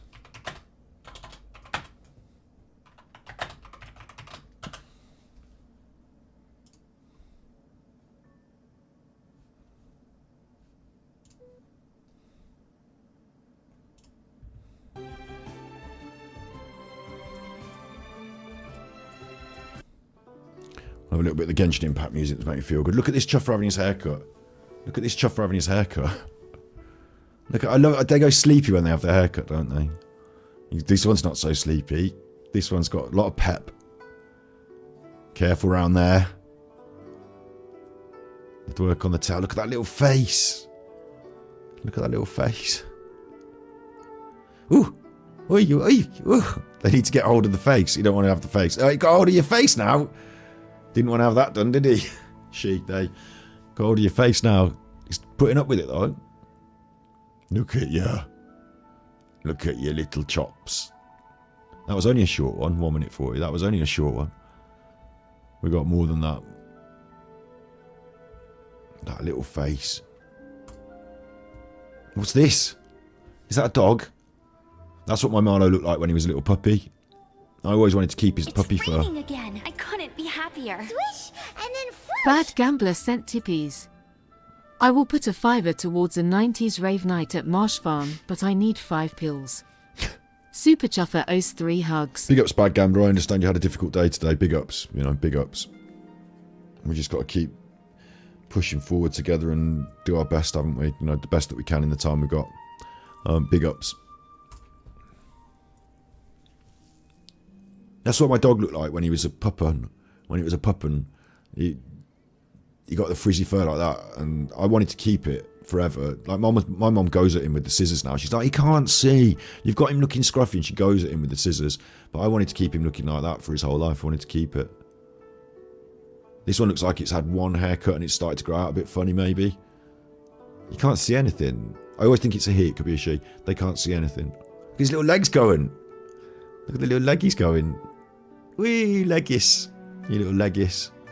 I feel a bit weird showing videos of puppies after I've done an episode about pedos on the internet. Not Alan being a, you know, other pedos. Whew, careful. What about Alan? We've done our episode on Alan tonight. Beat Boss, we've done it tonight. What's going to happen with Alan is in the hands of the gods, isn't it? In the future. Of course, it's in my hands. My hands, I don't control his fate, yeah? But I'm part of his... Like, he brought me into his life. Bear this in mind. I quite like, you know, we're decompressing, but I like chatting as well. Alan brought me into his life through his own actions. He didn't know it was me. He didn't know Send-Trees was uploading videos on my behalf. Oh, by the way, anyone who wants that link as well, if you go to Send-Trees, I'll get you the link. Look, Send-Trees. Here, Send-Trees. Videos. Children Sing with Alan Vinicum. You can have that as well. I don't care if anyone uploads this. It's not really my content, is it? It's his content, so to speak. But I've edited it in a way and put it on Send-Trees so that if he wants to go after them, then fucking go after them. Burner account. That's the full 11 minutes of him singing with those kids on Send-Trees there. The full 11 minutes. This one doesn't have a picture of a kid, but it's got the voice of a kid in it. I didn't use it for the edit for that reason, but yeah, the full... That's there if you want it. Alan didn't know that Send-Trees, when he went there and he took Paul Ansell Channel 5 interview, he didn't even look at these other videos which I'd uploaded that would have given him a clue to who I was. He didn't look at those, you know, this one's got my frame around it. This one about Time Booth and the Brass. It's got my frame around it. He didn't look into that. He just saw Channel 5 Paul Ansell. I want that for my channel. I'm not going to bother going on to Channel 5 and downloading it and then editing out all the bits. I'll get that someone else has done and put it up. If you want to watch Paul Ansell's full Channel 5 interview, you could watch it through the Channel 5 Pro. You can't anymore. It's gone. So thank God Scotty Hottie did this. And also, you don't have to put through the adverts. You don't have to sit through Dan Walker in the studio. That's all been edited out for you, and I put it all together in a timeline. It's a little bit of work. And I'm not saying it makes it my content, but of course that's my upload that I worked on. And Alan just took it. It had 16,000 views on this small channel that isn't monetized. Alan took it, uploaded it to his channel, and he got 19,000 views, which equates to about £100 or so. He might not get as good monetization. He might not even be monetarized. It equates to about £100 or so. And he took that money, and when I said, look, hey mate, I know that you've done this because it's got my, not watermark, but my stream logo on in the background. He said, oh, I'll take it down if you want, but, you know, it's not yours. And I was like, well, take it down then, and don't fucking say my name on your channel ever again. That was the deal. Take it down. I actually asked for the money. I said, give the money to charity. I don't want the money. Give it to charity. He didn't do that. He kept the money. He did take the video down. He did also use my name on his channel. He didn't say my name. He said Wigman and all this bollocks. He did use my name. He did give me an apology where he called me son. Alright, son, but it's not your work, son. All that bollocks. Alan Vinicum spoke my name and I appeared. You know, Alan Vinnicum was in front of the mirror doing the Candyman. There's a mirror there, I don't care, I'm not scared. Candyman. Alan Vinnicum, you know, he spoke my name and I appeared. He stole my content. He was rude to me about it. He was not genuine and honest and good-natured. He was a horrible man. And then I'm now part of his story. Now, you know, I'm the narrator. Do you know what I mean? Like, it's... Find ultimate dog tease. I don't know what that might be. I just want to make that point clear, though, because someone's saying into it in chat, and I think it's an interesting thing. You know, Alan has caused this problem for himself. I haven't gone out of my way to find him. I haven't looked him up on the internet and discovered him. Not like Bob Hickman or some of the other nutters that I'm interested in. You know? Once he's done this... Because as far as he was concerned, he was ripping off a 308 subscriber channel. Fuck those little channels. You know, and once he'd done that... Oh yeah, and the CCTV video where I uploaded that and he used that on his... And I had to do the watermark, fuck Armchair Detective. You know, once we got into that, we're into that now, aren't we? Now we've got Children Sing with Alan Vinnicum. I bet he wished he'd never started on me. Doesn't he? I bet he wished he did. But he's been doing that on the internet. I've not done it. You know, he did it. Again, my source is Alan Vinnicum. All the information I've showed you today has come from Alan Vinnicum. So if he wants to argue in court about defamation or anything, Your Honour, I call to the stand Alan Vinnicum. I present to you Alan Vinnicum and his own personal testimony from his own channel. And what are they going to say to that in the court, do you think? Your Honour, this is Alan Vinnicum on the internet singing with children. Your Honour, this is Alan Vinnicum on the internet talking about this, talking about that, talking about the other. Your Honour, I've provided you with several hours worth of clip material of Alan Vinnicum. And that's my case. I rest it. Do you know what I mean? I win 100 times over. I win. You can't... It's almost like unfair at this point, isn't it? It's almost unfair. This is why people feel compassion towards him.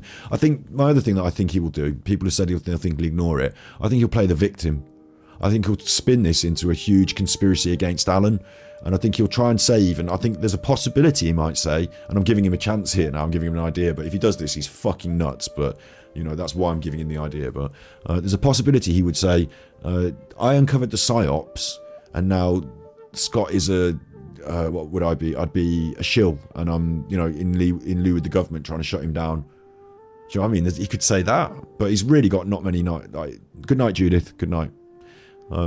He's not really got any. He hasn't got many options of what he could say. But I personally believe that he will try and play the victim in all of this, and he'll try and turn this around to me being some sort of bad person. And he would look at his little face. That's been in there the whole time. Your little face. Now you can see. Now you can see. Ooh, look at your little face. I love the moustache and all that. My mum cuts at his hair. I like it. Nosy Nan has emailed me. Okay. While we're decompressing, I'll check my emails for that. I won't obviously reveal anything on the internet that you don't want me to, but I'll just quickly check while we're here. Not on, you know, you won't see it. But I'll just quickly check. I've probably got loads of new ones. I've got loads of new ones. Well, I get loads of notification. You know, you get everything because I've different email accounts for different things. So, like, you know, all the stuff that, you know, Nintendo signed up. You know, Nintendo want to tell you about this and all sorts of emails.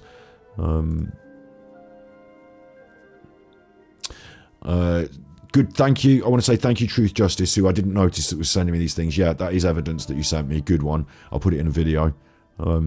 Thanks. I shouldn't say that out loud, but you know what I mean? People have been emailing. Oh, God, that was a stupid thing for me to do, wasn't it? Although it wasn't really, because we know that I talked to Truth Justice. I didn't say anything specific, so we know that I talked to Truth Justice.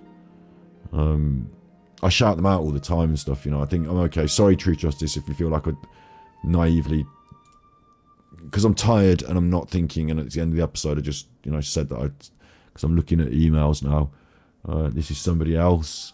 So see, people are sending me, like the way Alan thinks he gets sent stuff, now people are sending me things about Alan, so thank you for that, everyone. I'm going to endeavour to try and negotiate my email here. All right, okay, got you. Hi. And it just says, okay, yeah. I'll put hello. What I'll say to you in chat publicly is this hello that I'm replying to you now opens up a two-way email thing that we can keep replying to back and forth. Again. I couldn't be happier. Grandmaster Thank you, Sid Sid. Sophos sent tippies. A Canadian YouTuber called Callie called him out as nonce and showed some proof. Super Chuffer owes 3 hugs. There you go, you see. I would never have known that unless we start to... Some people said earlier about no smoke without fire. I think maybe over the time there's been a bit of smoke.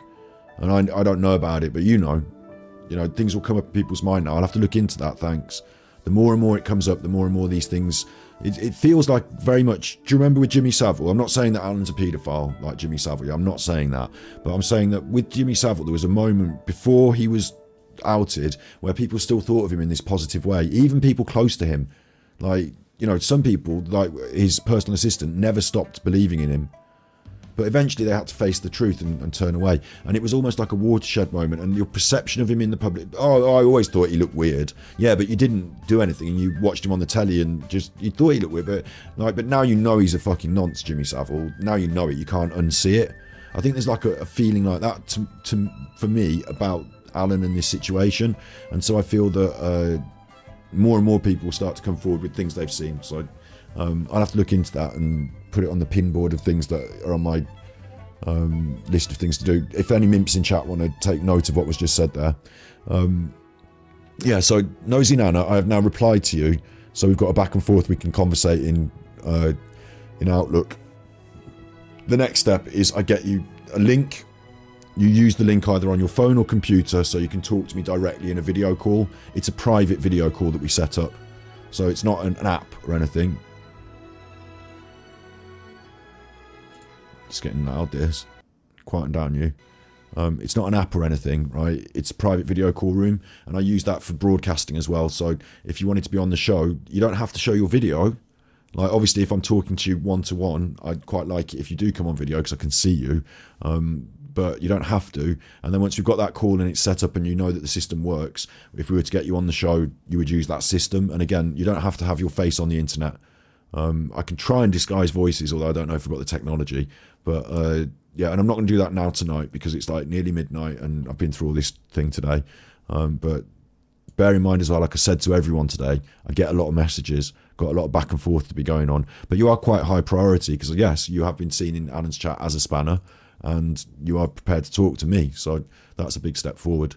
And I hope you understand as well, I have no ill will whatsoever towards any of Alan's spanners, anyone that's watched his videos, anyone that, has paid him any money or anything like that. I've got no ill will at all toward any of those people because I see Alan as a manipulative person who, at face value, can be quite convincing. So, not to me, but to other people, can be quite convincing. So, I've got no ill will towards you whatsoever. I just have interesting ideas to ask you about. Obviously, you've seen what a lot of them are today. I've got I want to hear what you've got to say. And if you want to come, like, if there's any reason that you'd want to come on the show and like talk about it publicly like that, then we can. After we've had that first initial pre-interview and we know what where we're at, we can decide if this conversation needs to continue live or if you want it to continue live on the show or not. And we'll set up an episode with a thumbnail and we'll do it.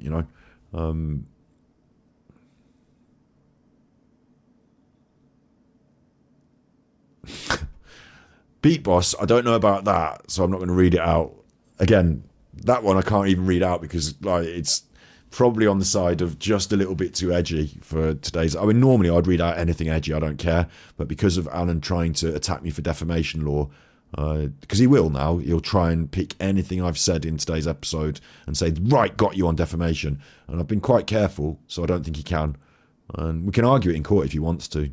But I won't read that one out. But if there is one, then I'd like to see it. Again, this is for the wider community now to take on. And for that to happen, I also really implore you, please share the video. Not necessarily this big live. If you want to share this big live, fine. But also the video that we did. You know, YouTube is not going to share that to people. It's not going to suggest it to people. We had to make a big fuss to get you to watch it in the first place because YouTube's not suitable for advertising policy. Means that it doesn't really want that to be coming up on your news feed. So we need to make people aware of it.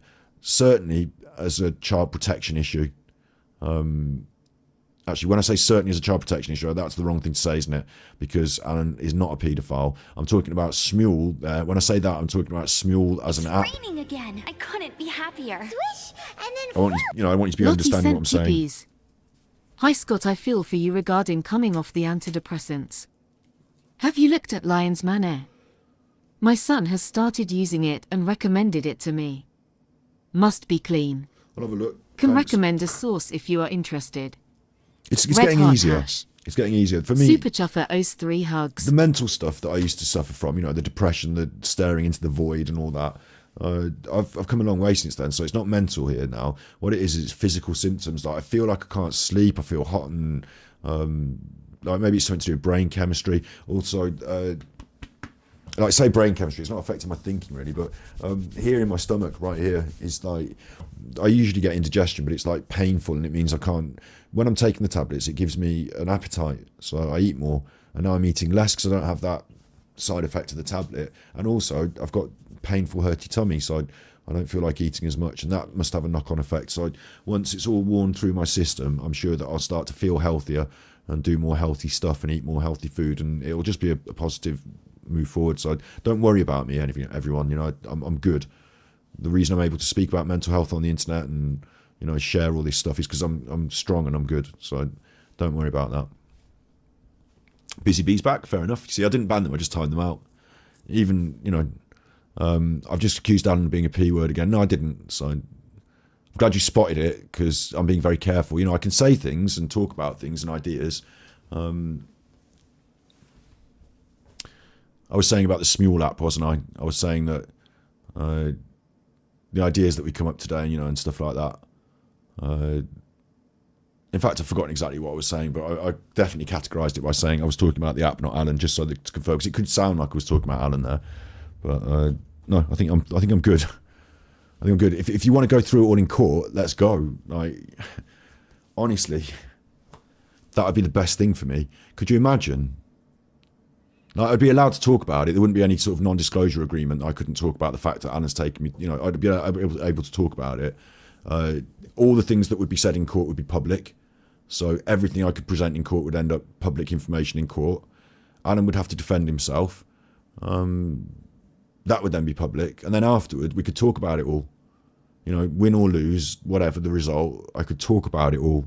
So Alan could win. Like, let's be really clear here before we finish. It's raining again. I couldn't be happier. Grandmaster Sid Sophos sent tippies. Scott, I disagree. Some of his spanners were there when he lied to them that he had the FBI agent Tammy Lee from the Watts case on That's the phone, true. We've got and that. that they all paid money to talk to her through him. Elizabeth F. was one of them. Why has she not spoken up? We've Super got that. Chuffer owes 3 hugs. You know, we've got that.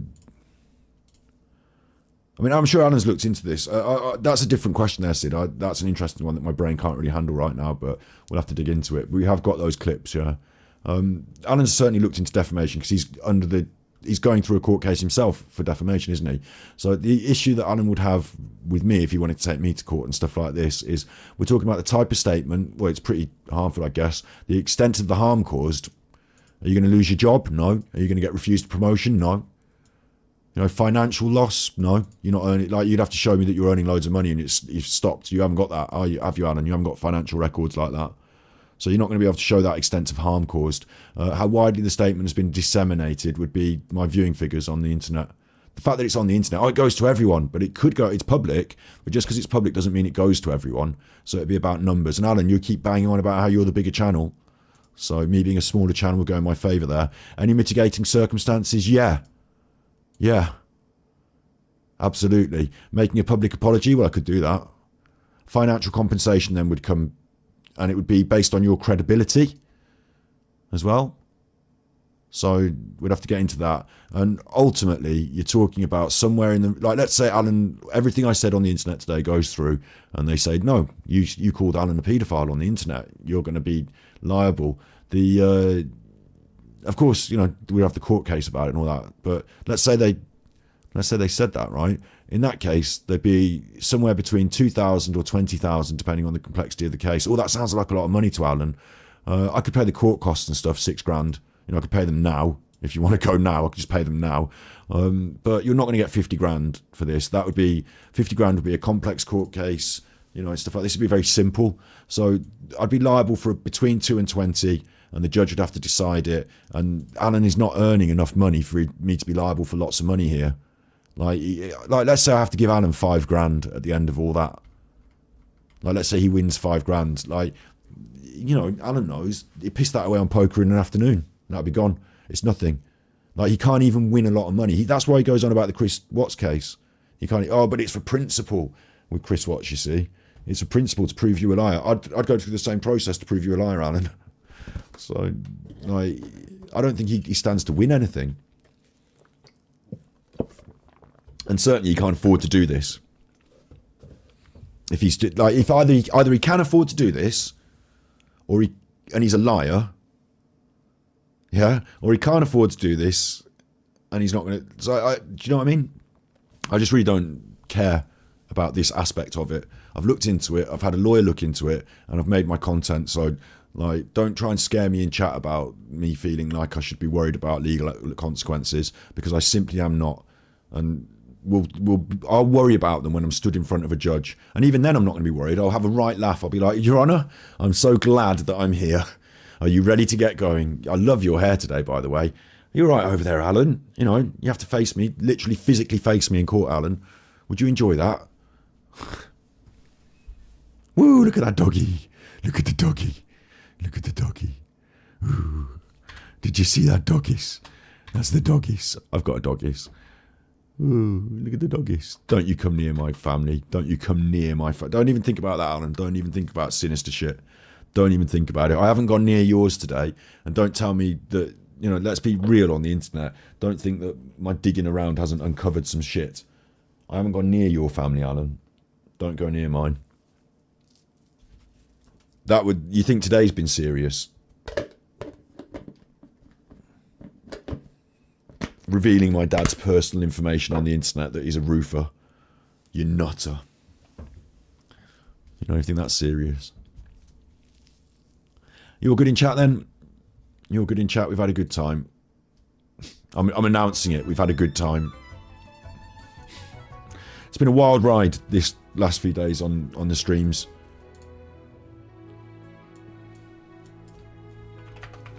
I am the super chuffer. Get that straight. I am the super chuffer. I've given you a glut of quality content. We've got Philip Schofield, Body Language and Analysis, a series including Alison Hammond. We've got the comedy video about Alison Hammond that we did where she ate all the chocolates, but we've got Alison Hammond, Philip Schofield, Holly Willoughby, 2 from Philip. A little mini series, if you will. Hours of body language analysis and react. Topical. Nonce-gate, you could call that, couldn't you? Nonce-gate. That's what I've put in my title today. Nonce-gate. Nonce-gate. Yeah? Then you've got live. React. Nicola Bully Police Media. Nicola Bully Police Media. 7 hours of that. Including a revelation where we discovered something about Paul Ansell's story that didn't tie up just before the inquest. We've got the inquest tomorrow. And the next day, we've got Thus has been put on hiatus for the inquest. But he's going to come back strong with guests, panel shows. That's coming back. That's on the main channel on Super Chuffer. That's my main channel. That's the content I'm providing this week. On the B side, so this is the B side, we've got Alan Vinicum's Not a Nonce.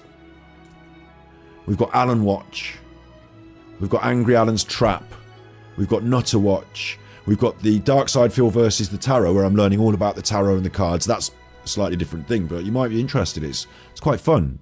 You can learn what all the tarot cards mean through a fun conversation about another streamer who's a lolcow.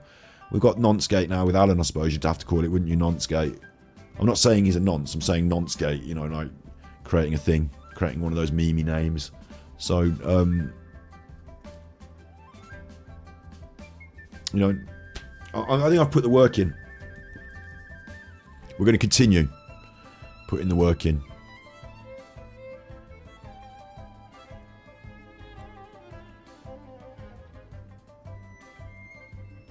I'm good. I'm good with what we're doing. I hope you're all good in chat. You know,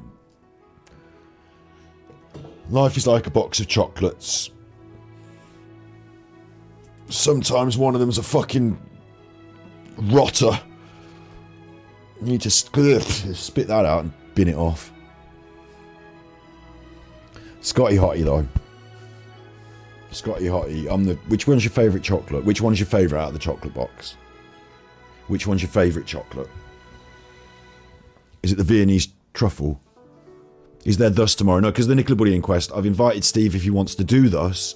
He can come on and we can do thus Nicola Bully Inquest, you know, but I have to do Nicola Bully Inquest, so I don't know if he's got the appetite for doing a random live, because now it's an inquest and it's finished. He might consider, because he's got Steve's a forensic psychologist who one day might want to work with the police after he's finished his masters, so like he was reticent to speak on the Nicola Bully case before it was, you know, while it was all up in the air. But maybe he might feel more comfortable, but I haven't booked him for that purpose. I've just mentioned once to him that maybe he could do it, so I need to mention that to him. Strawberry cream is your favourite, stargazing. I'll make sure to get a big bag. We have a sweet shop in my local town, and they know me in there. Well, they probably closed down now after COVID, but they used to know me in there as the hairdresser who would come in and buy an entire tray of Viennese truffles. Oh, fuck it, man. We've done well in the salon today. I'm going to go and spend £100 at the chocolate shop. What? £100? Yeah, that's just a colour and cut. Like, someone else came in towards the end of the day and I did a colour and cut on top of my usual book. So I stayed an extra hour or two. I've got this extra 100. Let's go down the chocolate shop. Let's have all the ones with the cherries in. They're my favourites. The cherry liqueur ones with the cherry, the chocolate around them, and you bite in and it's got the cherry in. Let's have all of them, right? The whole tray. And they're like, what? Oh, I love doing shit like that. I used to go in McDonald's and order 20 chicken nuggets, and when you hear the gasps, when you hear the... Obviously, I don't eat that sort of food now. You know, these days I eat vegan food, so you can still get vegan food in McDonald's though these days, thankfully. But I'd go in and I'd say, I'll have a McDonald's Big Mac meal, right? Please, thank you. And can I also please, thank you, have? I do please. I don't say, can I get? I say, please, may I have? And please, may I have a quarter pounder with cheese? And then people start looking up. There's only one of him. Hang on, did he just order? Is he buying that? He's probably buying the quarter pounder with cheese for somebody else. Why hasn't he had it as a meal? If he's buying, their ears pick up around. He's having an extra quarter pounder with cheese with his Big Mac meal. And as they're thinking that, I give them the coup de grace. 20 chicken nuggets, please. All of the sauces. And you know you have to charge extra for some of all of the sauces. Bag it up, my good man. Bag it up. I'm feasting tonight. You know, if people got egg, you'd see them in McDonald's. It's like ordering champagne in the rest, you know, in the champagne, my good man, in the McDonald's equivalent, you know, an extra quarter pounder and 20 chicken nuggets, my good man, or lady, or non-denominative gender of person who works at McDonald's. They get he's not. He didn't. 20 chicken nuggets. If they get if I see particular faces. You know, if it's a busy queue and I see particularly the faces of shock, sometimes people are angry because they think they're going to have to wait for those nuggets to cook. I say, wait. May I also have another 20 nuggets and a 6-box for that chuffer over there? Wow, that slays them. He's going to have 40 nuggets. He can't even eat 40 nuggets. No, I won't. I'll give some to the dog. Like, he can't even eat them. No, yeah, but you're getting your 6-box. So shut the fuck up. The next person in the queue, can you do a 6-box for them as well? Oh, slays them. Slays them. All the chicken I can eat. I can't help it. We're going to have to go back to mims at some point. 20 nugs, yeah. So it's the same deal in the chocolate shop. We'll take you in the chocolate shop. If you've been good, if you've not been naughty, if you've managed to hold your temper, we'll take you in the chocolate shop and we'll buy you an entire... What I'll do with you, right, is I'll take you in the chocolate shop and I'll say... I'd like 2 bags of chocolates, please. And you go first. Ladies first. Yeah? Right, you go first. And even if you're not a lady, if you're just a man, You go first. Non-denominative gender, you go first. And then you pick your little bag of chocolates. And I'm paying, so you don't go mental, do you? You'd like, I'll have one of these, two of those. And you do your bag of chocolates. And I say, right, which one's your favourite? The strawberry. Okay, fair enough. While they're weighing your bag, I say, and for the second bag, can I have all the strawberry creams in one bag? All of them. And then once you come out the shop, I just swap the two bags over like that. There you go. That's yours. You didn't expect that, did you? All of the strawberry creams. Didn't expect that. Isn't all the chicken you can eat a pedo word? Well, chicken nuggets came up, didn't they, as a pedo word, didn't they, today? In that report we saw from that doctor. Interesting. Yeah, interesting. All the chicken you can eat. It's an Alan thing. It's one of his memes. I know that you didn't mean pedometer, yes. I've got all the bling. I've got as much chicken as I can eat. Yeah, I like splashing out. And I'll tell you what's good about this splashing out. If you go in a restaurant and you have to buy the expensive champagne, now, as a slightly older person, you know, as a bit more grown up, it's a bit harder, isn't it? I'll go in the champagne for everyone. Fucking hell, I can't afford that. But when you're buying an extra box of chicken nuggets and a 6-box, it sounds extravagant, but it ain't, you know, that doesn't break your bank. When you're buying all the custard creams the strawberry creams, it sounds extravagant, but I could afford it on an extra colour and cut. So why not live a little? Like, in that moment, I was Elon Musk. In that moment, I was Jeff Bezos. In that moment, I was down at the bottom of the sea in a submarine. sorry. But in that moment, I was, living like the glitterati. In that moment, I was Justin Bieber. You know, I go in the shop, I have anything I fucking want. Yeah, I can't live like that day to day all the day, but once every now and then, I think it's nice to do that. I haven't been a big champagne drinker, but we used to have a bar in town. And again, I used to drink heavy, so they used to have a bar in town. I don't drink at all now, but you used to do champagne happy hour, so you get 2 for 1. So I'd get down there and obviously the posh people in the town who like the champagne would turn up, and so I'd, mingle with some posh people trying to get some hairdressing jobs in or something. Snazzy Scotty Hottie. I think I took one of the. It'd probably sound bad actually if I said it out loud on today's episode. I took one of the girls from the salon who was like, 17 or something, showed her champagne happy hour. Way, this is what we're like. I didn't. Don't worry, just showed her the champagne happy hour. But that would be the start of the evening for me as well. The champagne happy hour. You'd go in there, you'd have the happy hour, just 2 bottles, and then you'd be out. The 17-year-old had to go home then. I'd be off out into town. Get the parents to pick them up. It's time for town. I don't drink anymore at all. But it's that, you can live a little sometimes, can't you? You'll enjoy your summer now. I've said this. You'll find a moment yourself. I promise you. You'll find a moment yourself where you're at the ice cream van has arrived and you can't decide between a 99 and a Solero. Fuck it. Have both. You only live once. I know that we can't all afford to break the bank all over the show here and there. That's what I'm saying. A Solero ain't going to kill you. It's not going to, it's not going to put you under. So fuck it. If it's something, adverts and migraine, shut up. If it's something like, smaller that you can treat yourself with, fuck it, go for it. That's my view on that. And while in that moment, you are Elon Musk, because my mum would never have let me have a Solero and a 99. That's ridiculous. Your sister can have one, you can have the other, and if you want to have a bite of hers, have that. You're not having a Solero and a 99, you're having one or the other. But now I'm an adult, fuck it, man, live a little. I'm Elon Musk. I've got a Calippo in my back pocket. Oh yeah, it might melt a bit by the time I'm ready to eat it. Elon Musk, mate. Jeff Bezos, millionaire. Living like a millionaire. Bakewell tarts, that's it. That's right, Just Charlie. Bakewell tarts, Eddie knows. Living like a millionaire. Stargazing says I can't eat it all because the calories. Right, fine, yeah. Well, just have a massive bag of chocolates that you're not allowed to eat in the cupboard then. But the principle's there. Once in a while, even if you're on a diet, once in a while it's okay, isn't it? As long as you're doing all the other stuff. I think I drink all that fucking chocolate milk. This is like 2,000. How many calories is in this? This is going to blow your mind. I haven't eaten any food today, but how do you know how much calories? Energy per 100 meters, 61 kcal.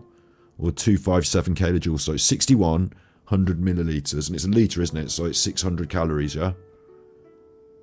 One of these equals 600 calories, and I can probably drink 2 of those in a day. That's probably like a third of my daily intake of calories, isn't it? Just drinking drinks. But yeah. Live a little sometimes, you know. Enjoy yourself. Not if you're Alan or one of his chuffing nightmare people, but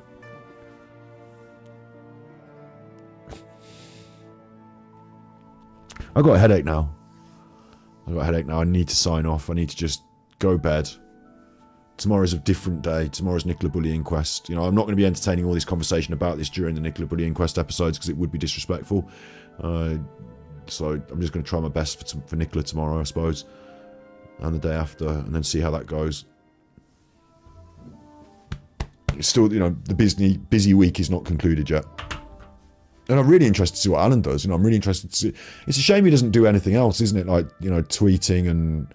Although we've got a tweet behind the scenes that we want to look at, but it's a shame that we can't continue this conversation with him in a public conversation more. What's my favourite meal? It used to be the Chinese, but I can instantly say the Chinese, but vegan now. I go through the different options and mess about, but really, you know, I've got some broccoli in the fridge that I'm gonna enjoy. I've been drinking all chocolate milk today. I've got to eat broccoli. I'm going to have broccoli. That's going to be my dinner. An entire thing of broccoli.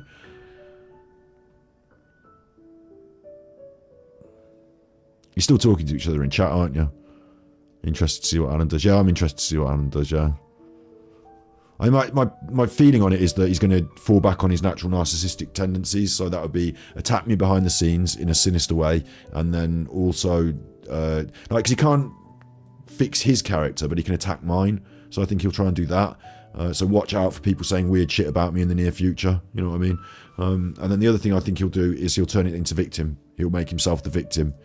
So he'll make it seem as if in some way he's the victim. Which is why I was careful in my edit to make sure that I pointed out that he was the victim. That Smule needs to do more to protect people like Alan. I've stolen that thunder from him.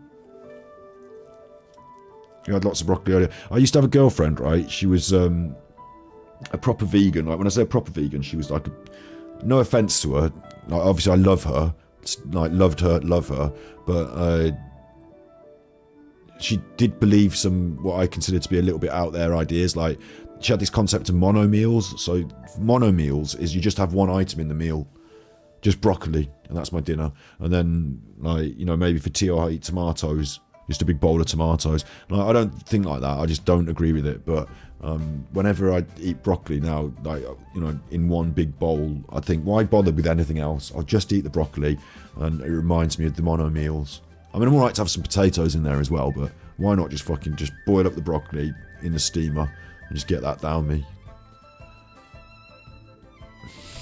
If I'm still hungry after that, I might do some super noodles.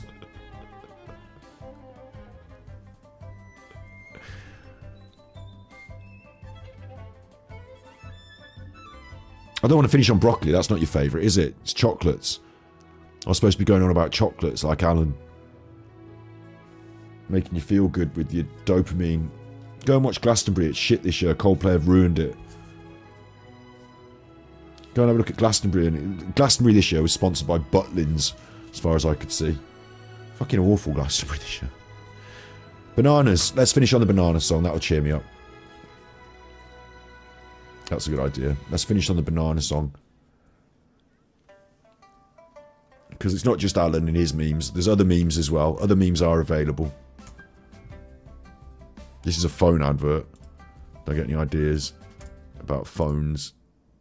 Here we go. This is my banana song. This will cheer me up. The peel, it comes in dinner. Well, it's not mine. It's DSP's. But in my mouth. Squeeze the peel, it comes in dinner. Banana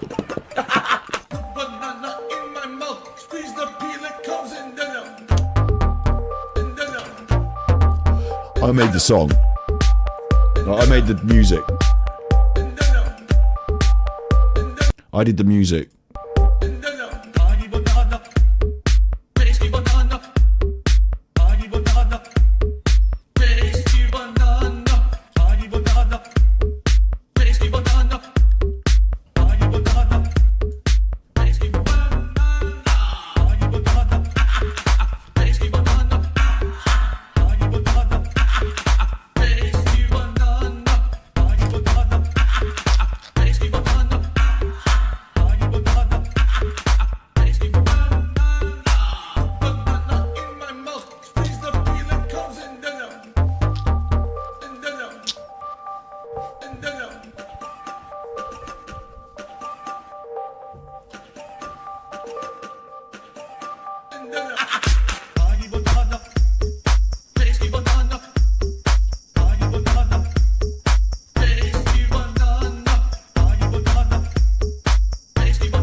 It's a banana.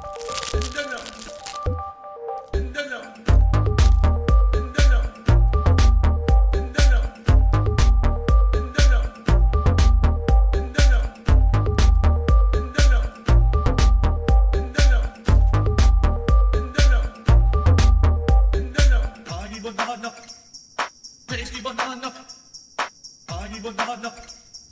Tasty banana. Honey banana. Tasty banana. Honey banana. Tasty banana. Tasty banana. Tasty banana. Tasty banana. Squeeze banana. I need banana, tasty banana. Put banana in my mouth. Squeeze the peel, it comes out, and then squeeze banana. Don't know what it's got to do with Dark Side Phil, but there you go. Enjoy yourselves. Be good. Tomorrow's a different day. It's going to be an interesting day. And who knows what the future holds. You know, I hope I don't get murdered by some goons. I do push buttons, don't I? You know, I do go places. So, you be good, my little podcast, and if you can't be good, you're naughty.